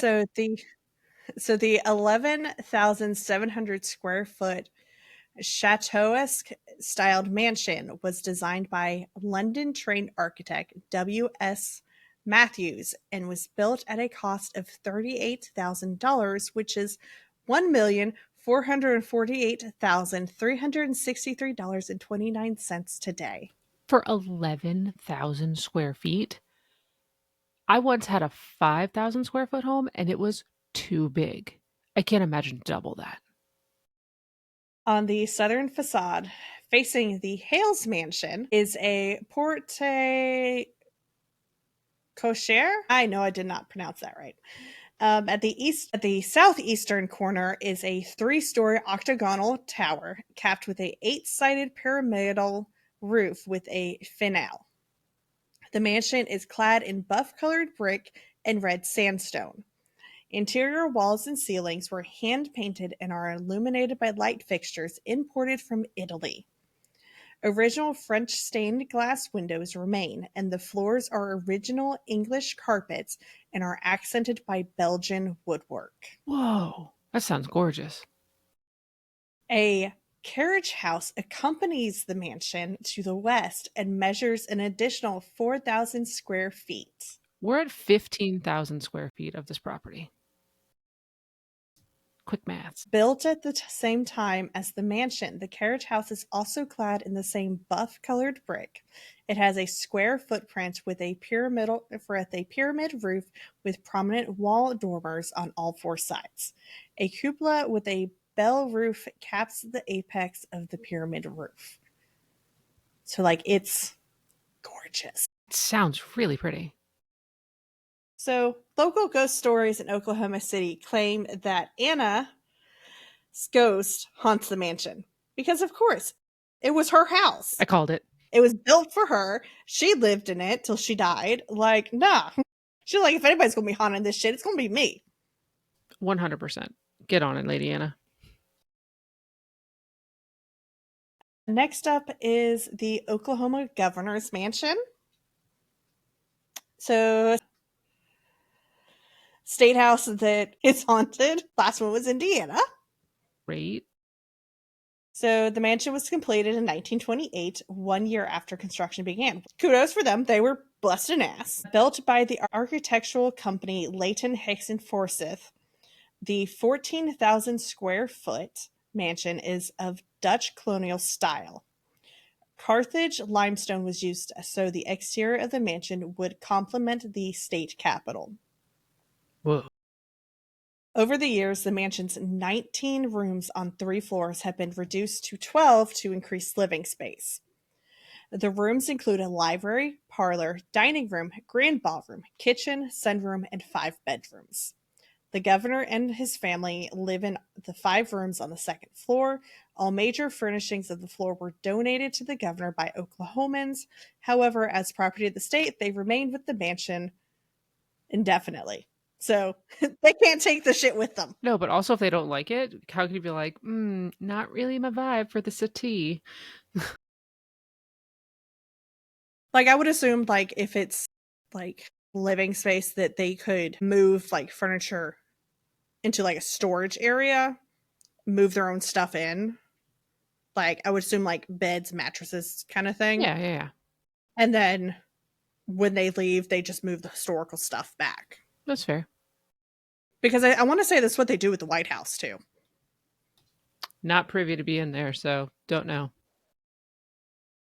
I would hope that's what it was, because I don't want to be sleeping on the same...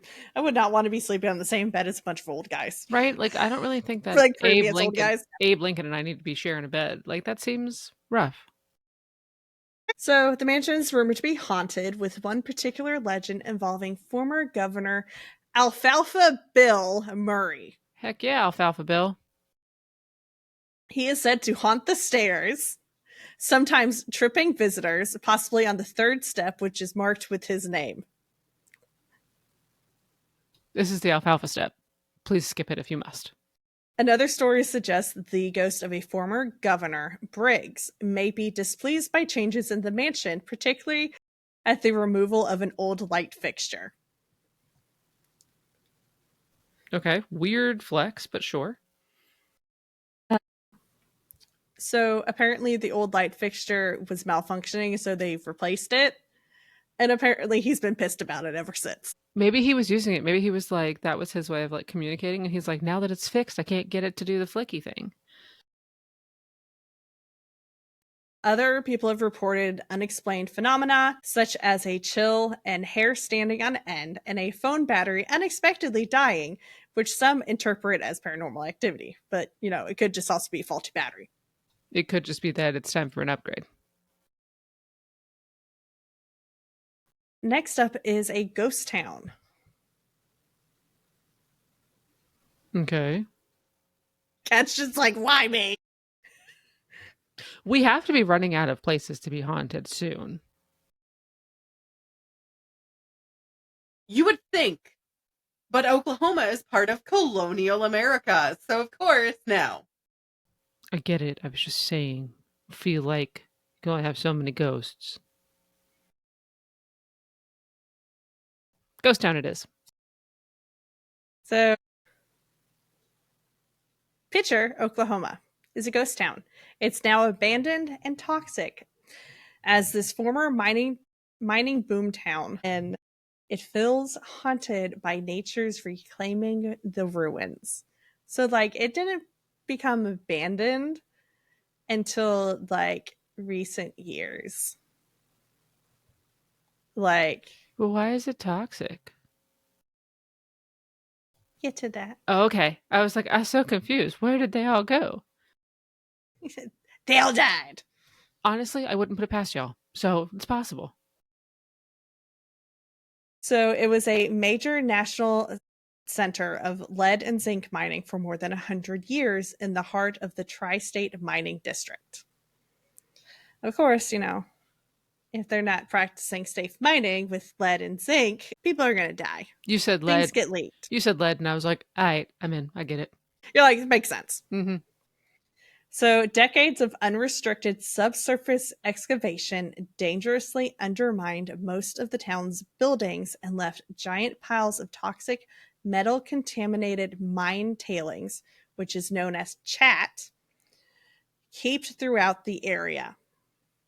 The discovery of cave-in risks, groundwater contamination, and health effects associated with the tailing piles and subsurface shafts resulted in the site being included in 1983 and the Tar Creek Superfund site by the U.S. Environmental Protection Agency. The state collaborated on mitigation and remediation measures, but a 1994 study found that 34% of the children in the town suffered from lead poisoning due to these environmental effects, which could result in lifelong neurological problems. Sounds very Aaron Brockovich. Just not in California. Very much so.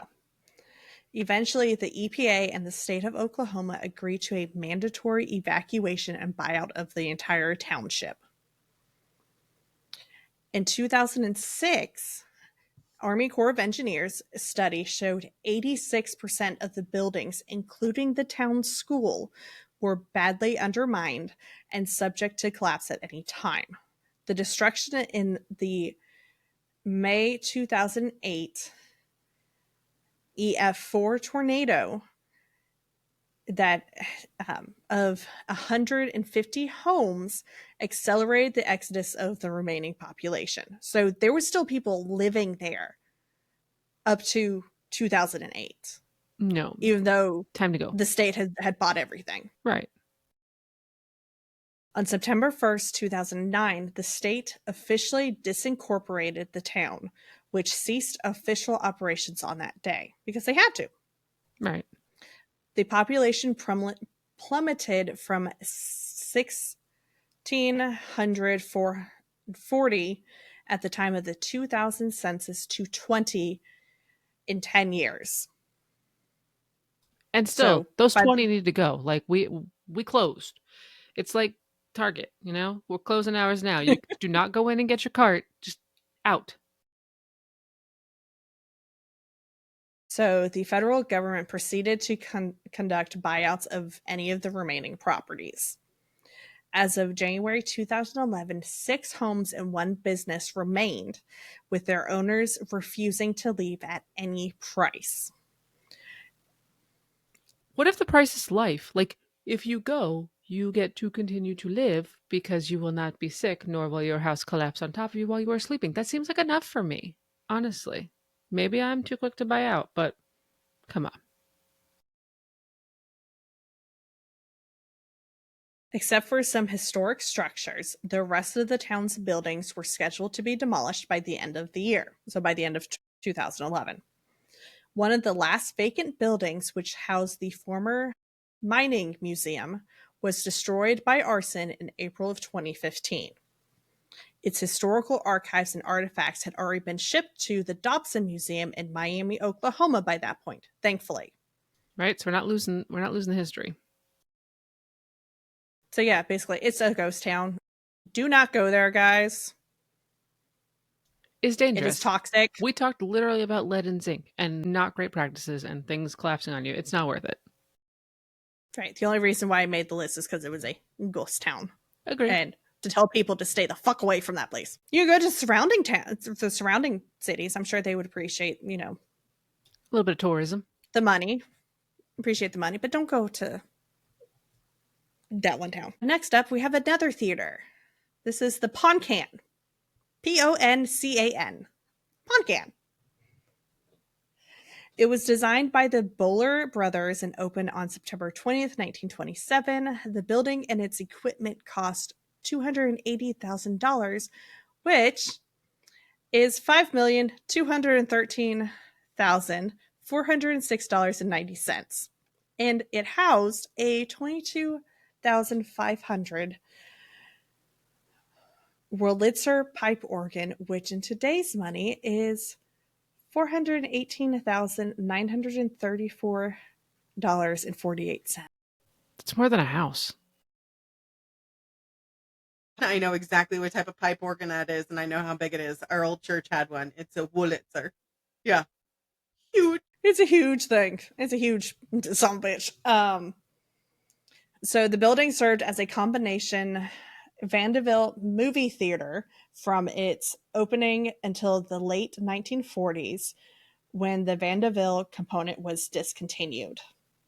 In 1939, the marquee was replaced with a neon lit one because technology. In 1954, the marquee was enlarged, obscuring much of the theater's second floor, and was enlarged again in 1962. In 1985, the theater closed. In 1990, the Poncan Theater Company was founded to revive it. The building was renovated, which included the removal of the marquee in 1992 and replacement with one matching the original 1927 design. The theater reopened on September 18th, 1994. It was added to the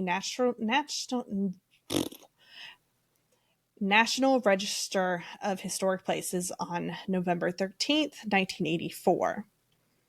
It was nominated for its local significance as the finest example of Spanish colonial revival architecture in Ponca City and its role as an entertainment venue.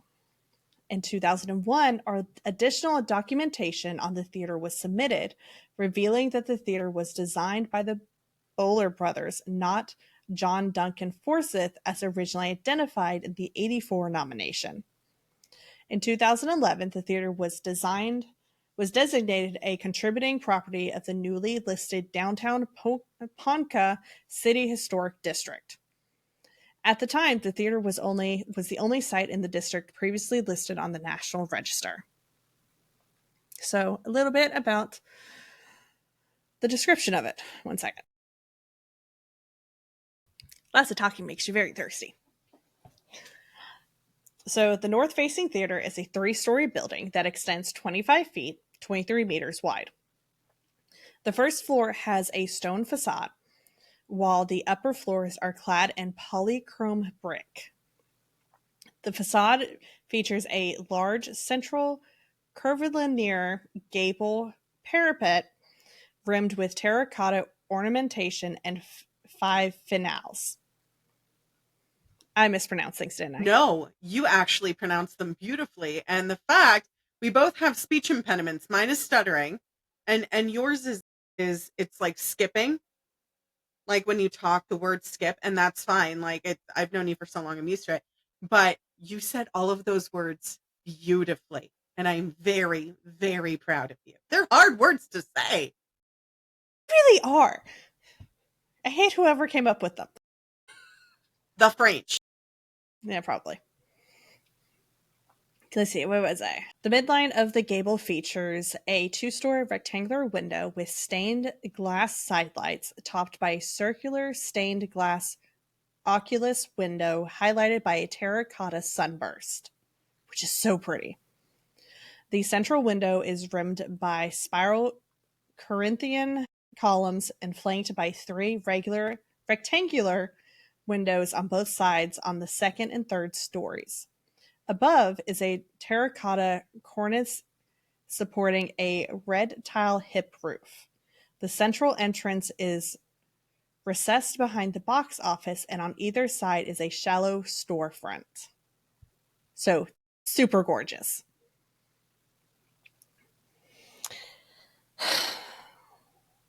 No. Local legend tells of a woman who died in the balcony and may have never left, as her body was discovered after the lights came up. Of course. I said no because she did the prep breath. Yeah, pretty much. While staff report seeing shadows and hearing the pipe organ play on its own, according to some sources. Like, that would be creepy enough by itself, the organ just all of a sudden playing by itself. No, thank you. Like, pipe organ playing by itself, like when it's just starting, can be very creepy. But like once it's like flowing and everything, it's so gorgeous. But when it's first starting or ending, creepy as shit. So, strange occurrences here include apparitions that suddenly disappear, disembodied footsteps, and the sound of Native American drums. There is also a stain on the ceiling that resembles blood, and it has been reported that it mysteriously reappears after being scrubbed clean and painted over. Just Meg's face. No, if I've already cleaned you, don't make me do it twice. You're lucky I came up and did it once, and I repainted, please. That's just rude at that point. We've already done the work here. We get it. You're a bloodstain. I understand there are terrible traumatic things have happened. Must we continue? I'll take a picture. It will literally last longer because then I won't have to clean it again.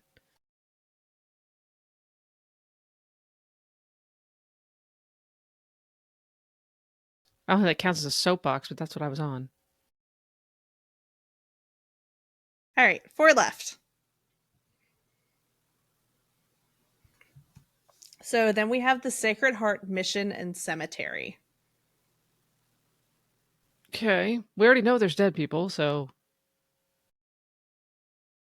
The former convent and school for girls. none. So, tragic fire claimed many of the lives, and it's said to be haunted by children's cries and apparitions. Just children crying? I mean, if they got caught in the fire, then yeah, you know. But also, it's a school for girls. No, thank along you. with a convent. So, dating back to 1876, the Sacred Heart Mission was once a convent and a school for girls. The original heritage site was destroyed by fire in 1901 and was rebuilt. Ruins of many past buildings are still visible today, and there are spirits that are said to linger in the church buildings and in the cemetery nearby. Visitors have reported apparitions of priests and monks that wander around the site, and animals that make eerie noises at night and disappear. It's called the local wildlife, guys. A shadowy apparition has also been spotted in the basement of the mission and is said to cry and breathe heavily. Growling noises of animals, ghostly voices, and strange lights floating around the graveyard are also said to be among the paranormal. That happened there. You're not making this any better. I was okay with animals because that seems normal, but you keep talking about it. So established in 1897 by Father Isidore Robert as a Catholic mission on the Potawatomi Reserve.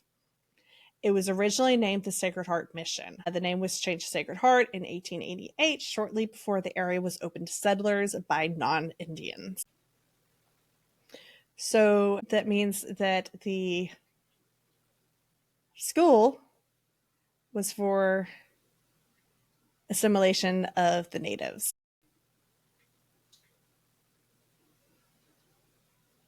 Nope. Yeah.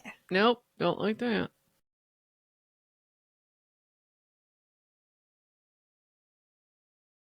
So in October of 1876, Father Isidore completed a deal with the natives for a tribal grant of land, which included the current site of the mission. Pioneering the mission was difficult, and on May 13th, 1877, the first Mass at the church was celebrated. Sacred Heart was not permanently occupied until June 1977, which is regarded as the true founding date of the parish. The St. Mary's Academy was established in 1880 for the education of girls, along with a boarding school for boys, the Sacred Heart Institute. By 1884, there was a convent, a school for the girls, stables, employees' houses, blacksmith shop, tool house, carpenter shop, and a bakery where the sisters baked 500 French loaves each day, which is a hell of a lot of bread.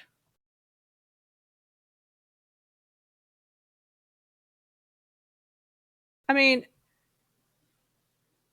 depending on like how many of the sisters were sitting there like working on it, like it might not have been like so much for each person, but total, like that's still a lot of bread. But I mean, they had to feed a lot of people, so many carbs. A model farm with a great variety of orchards, gardens, vineyards, fields, herds of animals, and every form of agriculture was developed. The farm had two main purposes: to supply food for the institution and to provide a model for the Native American boys to copy, because assimilation. The mission had its own publication, The Indian Advocate, which was published from 1888 to 1910 in the Bakery Building. In 1884, the Sacred Heart College was established, offering secondary and tertiary education for boys, followed by boys' elementary education in 1926. On the night of January 15th, 1901, a fire broke out in the dining room of the Indian boys' school and swept out of control. Before it was over, the blaze had destroyed the monastery, boys' school, college, girls' school, convent, and the church. Historical news accounts report that no one was killed, but the entire mission was destroyed with the exception of a few small buildings. That doesn't mean that nobody wasn't injured or later died from injuries, but nobody was immediately killed. The bakery and the two-story log cabin are the only buildings that still remain today.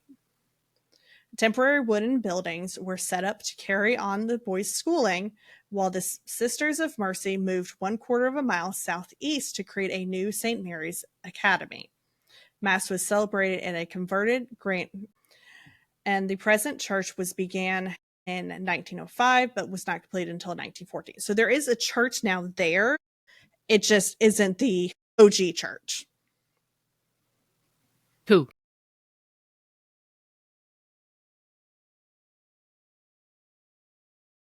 So by 1910, the Benedictines went on from Sacred Heart to build St. Gregory's College, which later became St. Gregory's University in Shawnee. The Benedictine Hall was under construction there by 1913, opening its doors for high school and college students in 1915. Elementary school for boys continued at Sacred Heart until 1926. The town remained as their mother house for many years until it was transferred to Mount St. Mary's in Oklahoma City.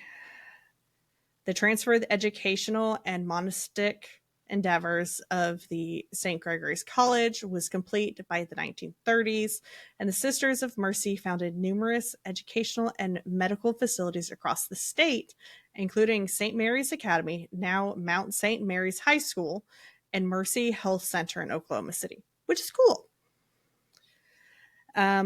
Sacred Heart reverted to use as a priory after all the other functions had moved to St. Gregory's, and the priory closed permanently in 1965. The church remains, but most other buildings have been demolished.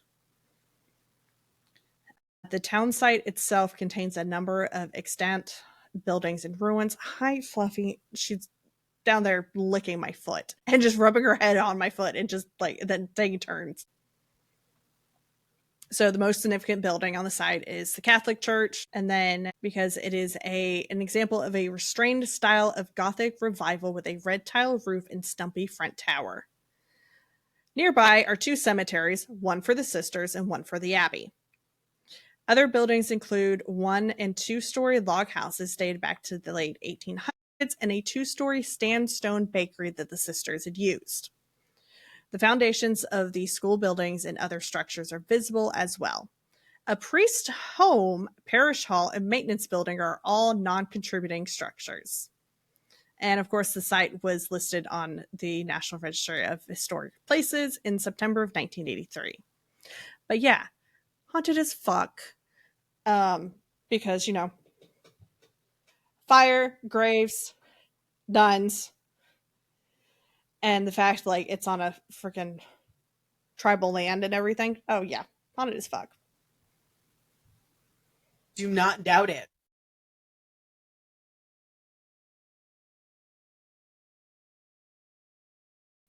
I swear, guys, I really am intrigued by this.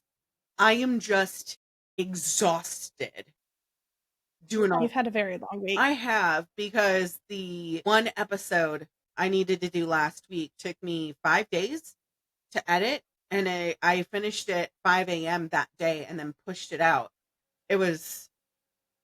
I'm trying.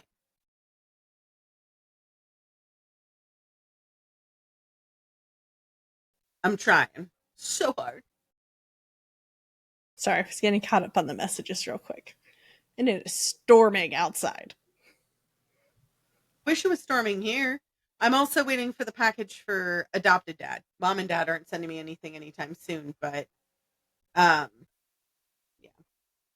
You didn't, At least not that you know of. right.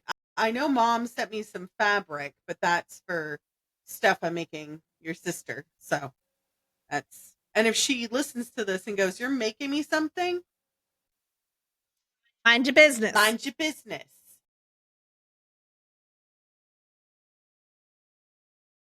All right, next up is the Skirvin Hilton, which is a hotel. It's a 225-room hotel located in downtown Oklahoma City and is the city's oldest hotel. Comprising of 3 towers of 13 floors each in a Art Deco architectural style, it is listed on the National Register of Historic Places, like all the other places on this list. So, Oh boy! 13 floors is a wild choice. 3 times. 13 stories 3 times is a wild choice. I know this. Okay. Did you know hotels don't actually list the lobby as the first floor? They put down the second floor as the first. Except for my hotel. The lobby's on the second floor, and then underneath is the first floor because it's below the street level, so it confuses everybody.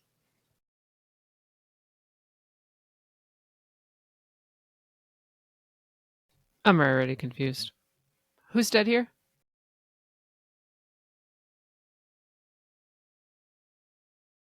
I'll get to that in a minute. So, first opened in 1911, the hotel contained 224 floors and a 10-story 2-wing tower. A third 12-story wing was added in 1925, and then in 1929 to 1930, all three wings were leveled off to 13 floors with a total of 525 rooms altogether. Hotel is named for its founder, William Basil Bill Skirvin, whose daughter Pearl Mesta, which is a very interesting name, is spelling her name. It's P-E. Yeah. I don't hate it. I was like, oh, that's different. So she became the ambassador to the Luxembourg under Harry Truman. In 1945, the hotel and the Skirvin Tower were sold to local hotelier Dan James, and over the years, he executed several renovative works to revitalize the hotel and attract tourists visiting Oklahoma. Some of the new amenities included air conditioning, a new swimming pool, and new furniture for the luxury rooms. And I'm just like, yeah, I would appreciate hotel or air conditioning. I know Kat would too. Well, like a good AC. However, the hotel closed down in 1988 due to low occupancy because that's a lot of rooms to constantly be filled. For the next 19 years, the hotel sat abandoned. So the process to return the hotel to life started nearly a decade later. However, when Oklahoma City Mayor Kirk Humphreys appointed a Skirvin Solutions Committee to evaluate whether or not the historic building could be saved, which makes sense. The committee started its work by touring other restored historic hotels, looking at how these projects were paid for, and then recommended in October 2000 that the city of Oklahoma City explore creating a public-private partnership to get the hotel reopened. So, in 2002, Oklahoma City acquired the building from its current owners for $2.875 million. I forgot to grab the inflation rate on that. Year? 2002. Now? Yes. Okay, what was the original price? 2.875. So 2,875,000.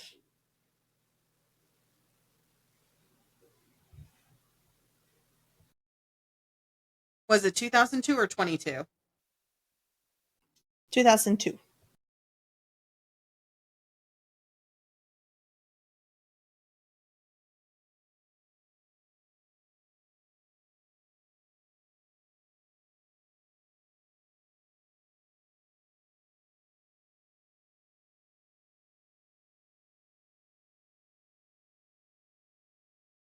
$5,042,428.02. Large chunk of cheddar. Got it. And so it issued a request for proposals from potential developers later that same year. So a firm put together by Principal John Weeman made a proposal to renovate the building and to reopen it as a full-service Hilton operated by Marcus Hotels and Resorts. The Oklahoma City Urban Renewal Authority selected that firm as the developer in January 2004. Weeman bought the building from Oklahoma City in 2005, and using the money he invested, plus funds from various other public sources, including tax increment financing, grants, empowerment zone credits, historic tax credits, and new market tax credits, completed its renovation for about $51 million, which is now $84,602,027.65. Right. So the hotel was renovated and reopened as part of the Hilton chain of hotels in 2007.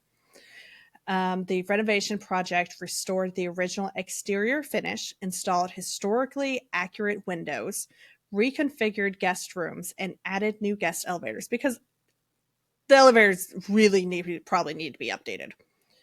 The larger rooms brought the number of rooms down to 225, with 22,000 square feet of meeting rooms and common areas. So they redesigned it, which it's fine because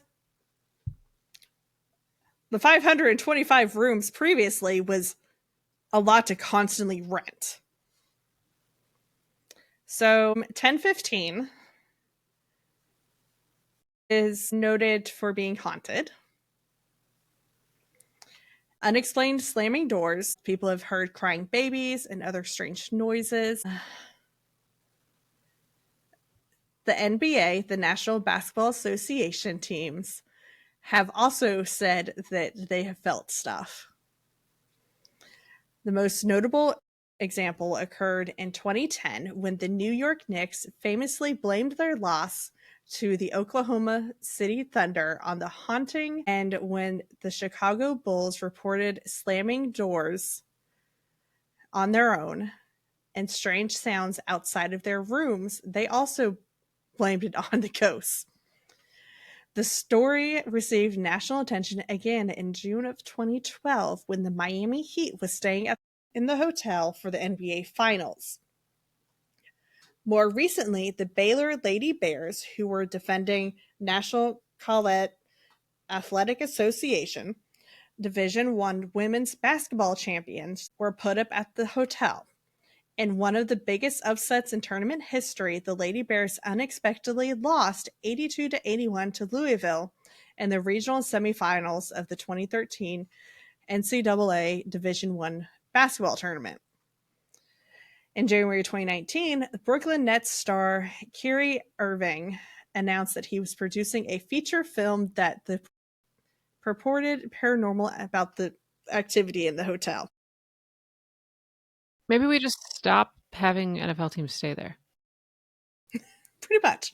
So the haunted story of the hotel centers on a nice housekeeper named Effie, who allegedly became pregnant from an affair with the hotel's founder, UB Skirvin. To avoid scandal, Skirvin locked Effie in a 10th floor room where she went mad and jumped to her death with her child. Her ghost is said to haunt the hotel, with guests reporting phenomena like crying babies, objects moving, and help me appearing on foggy mirrors. Seems a wee bit dramatic, honestly. But also don't write things on my mirrors while I'm showering, because that means that we are in the same space while I am showering. And I don't want nobody looking at me naked. No, thank you. Especially not ghosts. The 10th floor is considered the most active area for paranormal events, where the original tragedy allegedly occurred. So guests and staff have reported hearing crying babies, seeing objects move on their own, and experiencing unexplained changes in room temperatures. Other occurrences include closet doors opening and then slamming shut, and even a claim by a former player that a ghost inappropriately touched him. We said no touching.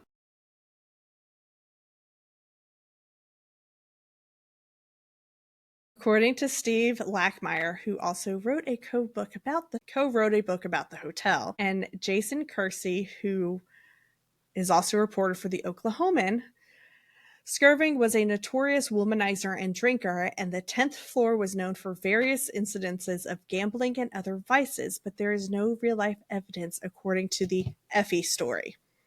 Skirvin's family did believe that he had an employee, his assistant and bookkeeper Mabel Letty, who was also his mistress, but she outlived him. But still, like the fact, like, shit's moving, things are slamming, like, they probably don't like the renovation that they went through, so, I mean, can't really blame them. You moving stuff that we're used to seeing. Come on, I'm going to stub my toe. My ghostly toe. Screams for all of eternity. So next up is the Stone Lion Inn Bed and Breakfast. It is the first and oldest bed and breakfast located in Oklahoma.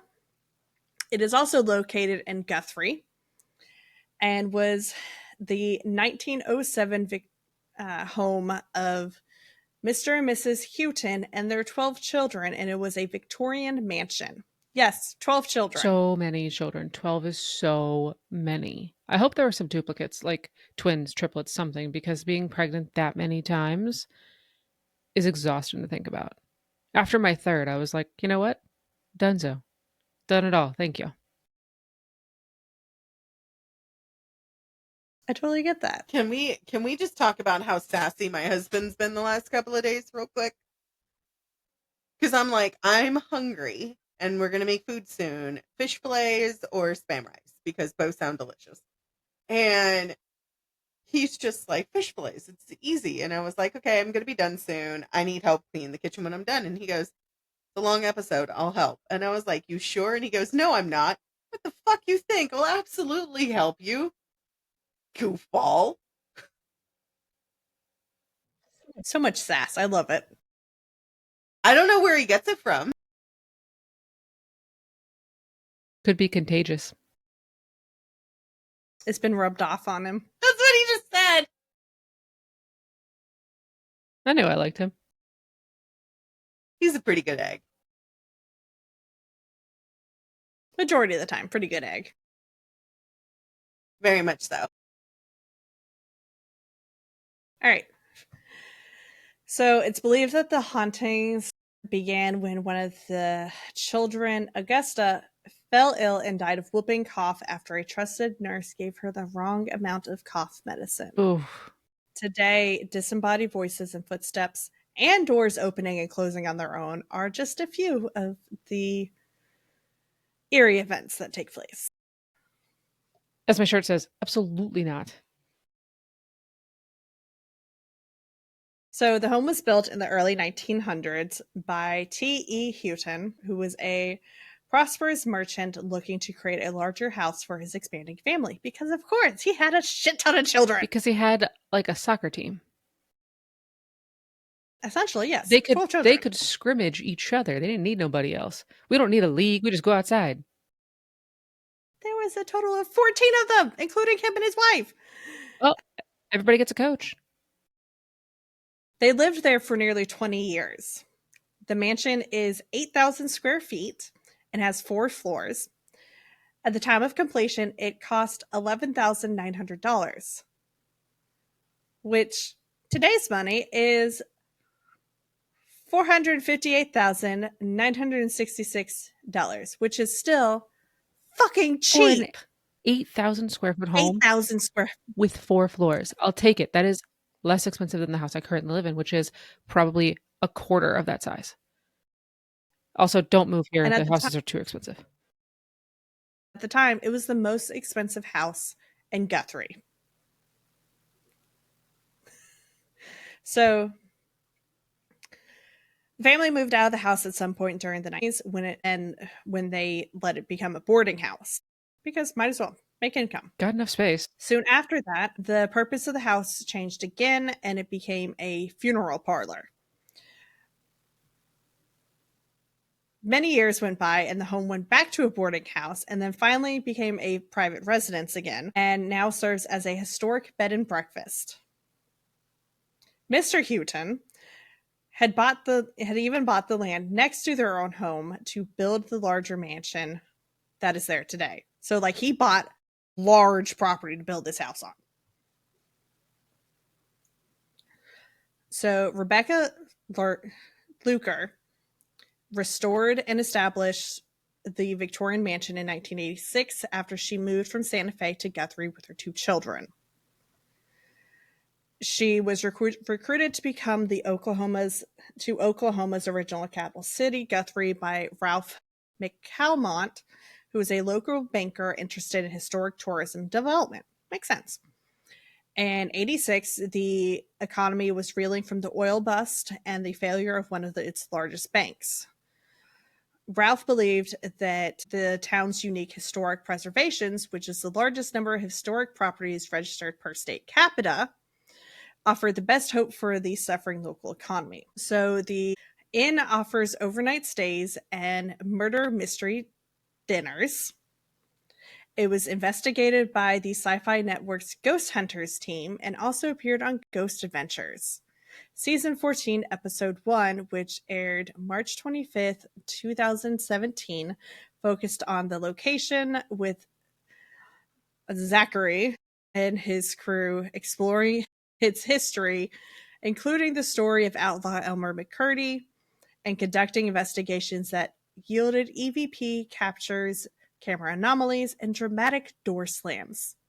Because I think sometimes they scare the crap out of themselves on those shows and just like, oh no, it was a ghost. No, you tripped over your own shit. Because most of the time they're wandering around in pitch darkness. Like, come on, guys. Pick up your feet. Like I tell my children, quit shuffling your shoes. My favorite thing about ghost hunting shows is BuzzFeed Unsolved. Yes. Because one of them is a complete skeptic, and I love the two of them. The other one's like, this is definitely haunted. And they're on the other side of Dutch doors. And so one guy just goes, he's like, oh my God, it's knocking. And I'm just like, that looks like something that I would do to Rachel, though. We would totally do it to each other, too. I do love that show.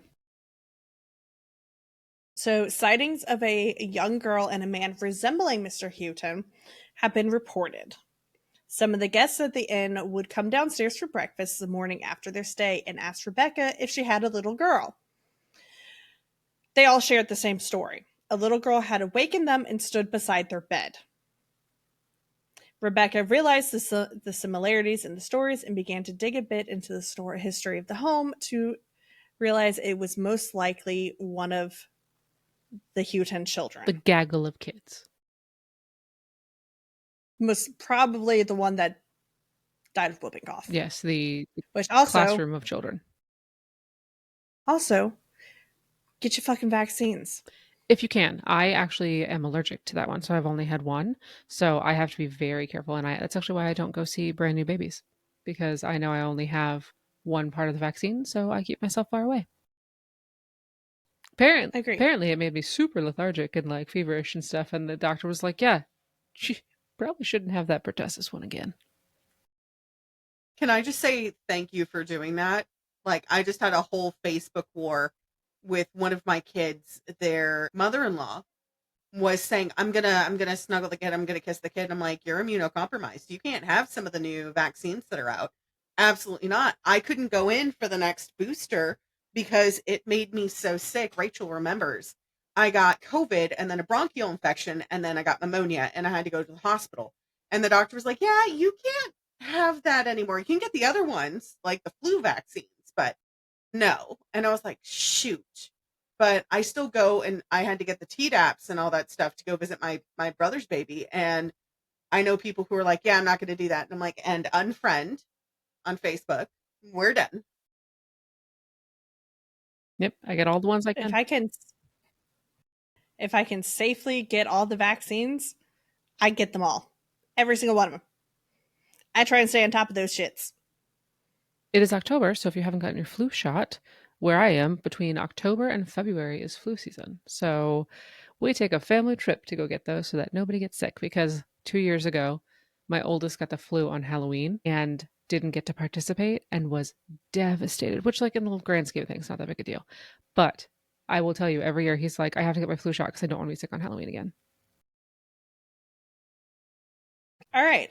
Last but not least, we have Veterans Lake and a town called Sulphur. Nope. I just know this is going to be bad because you saved it for last. It was mostly just alphabetical order. You did it in alphabetical order for me? I thought you were just doing it. Oh, I love that. Thank you. So Veterans Lake is a 67-acre lake located in the Chickasaw National Recreation Area near Sulphur. Built in 1933 and named to honor American War veterans, it offers amenities such as a paved 3-mile trail, picnic areas with grills and restrooms, a reservable pavilion, and a boat ramp for smaller vessels. Ghost stories involve a mother and son who drowned and a teenage girl who died in a boating accident. The most frequent told story is about a mother whose apparition is seen hovering on the lake's surface after drowning while trying to save her son who had drowned earlier. No, we don't want to be stuck in that loop. No.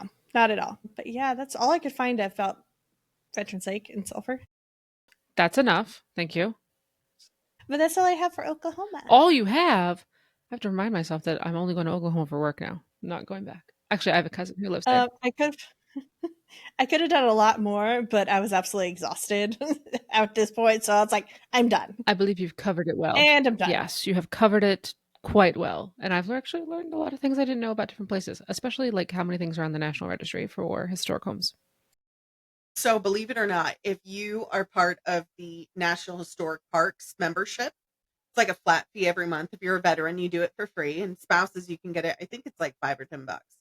But you can camp at all the national parks, like Yellowstone and stuff like that. And you can go to the national historic places, like Winchester Mystery House, Hearst Castle, stuff like that.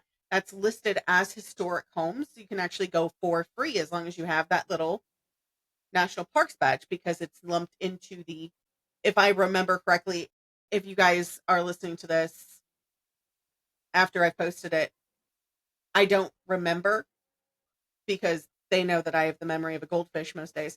If I'm wrong, tell me I'm wrong. I will gladly say that I am wrong, as you can see on the text I put on several videos. Anyways, I enjoyed today. I am not going to enjoy learning what spots are haunted and what aren't when I move there, because no, I'll be happy because I get to see Tamara.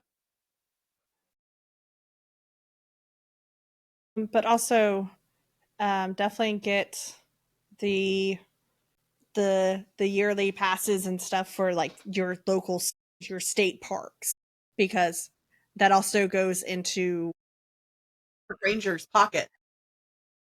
Yes, and keeping things taken care of. To get something on a light note, especially for Meg, did you know the park rangers had thirst traps on TikTok? Oh my god, I loved it. I'm on BookTok. I'll have to go look. It's so good. It's so funny, because Rachel sent me one and I was like, what is this even? And it's like talking about, you too can prevent forest fires. And I was like, I know that, God. And I was like, oh God, oh, what did I just watch? That's a different kind of fire. Less destructive. Really was. Less destructive to the wildlife. Well, but I love the fact that they were inclusive of everybody. So it wasn't just like it wasn't just like scantily clad men or something. It was thirst traps for women, men, non-binaries, like everybody, like all across the board. And we were like, yes. And some of it was just like scenery thirst trap or animal thirst trap kind of thing. Like it was just like, oh, it's so cute. So it wasn't just like degrading human bodies kind of thing. Sweet. So I'm going to let our listeners know for the next episode, we are not going to be in the USA for the next episode. We're going cross pond. And that doesn't mean we're going to England. I had fun today. Meg, did you have fun? I had fun today. I am not super upset. I don't want to cry. Me either. So well done. Appreciate you. Points to you, Rachel. Lovely. As it was more history than haunting. Yes. As our favorite feral chaotic goblin says, do the stupidest of shit. It's not. Stay feral. Bite the hand. And we'll see you guys next time. Okay, bye. Bye.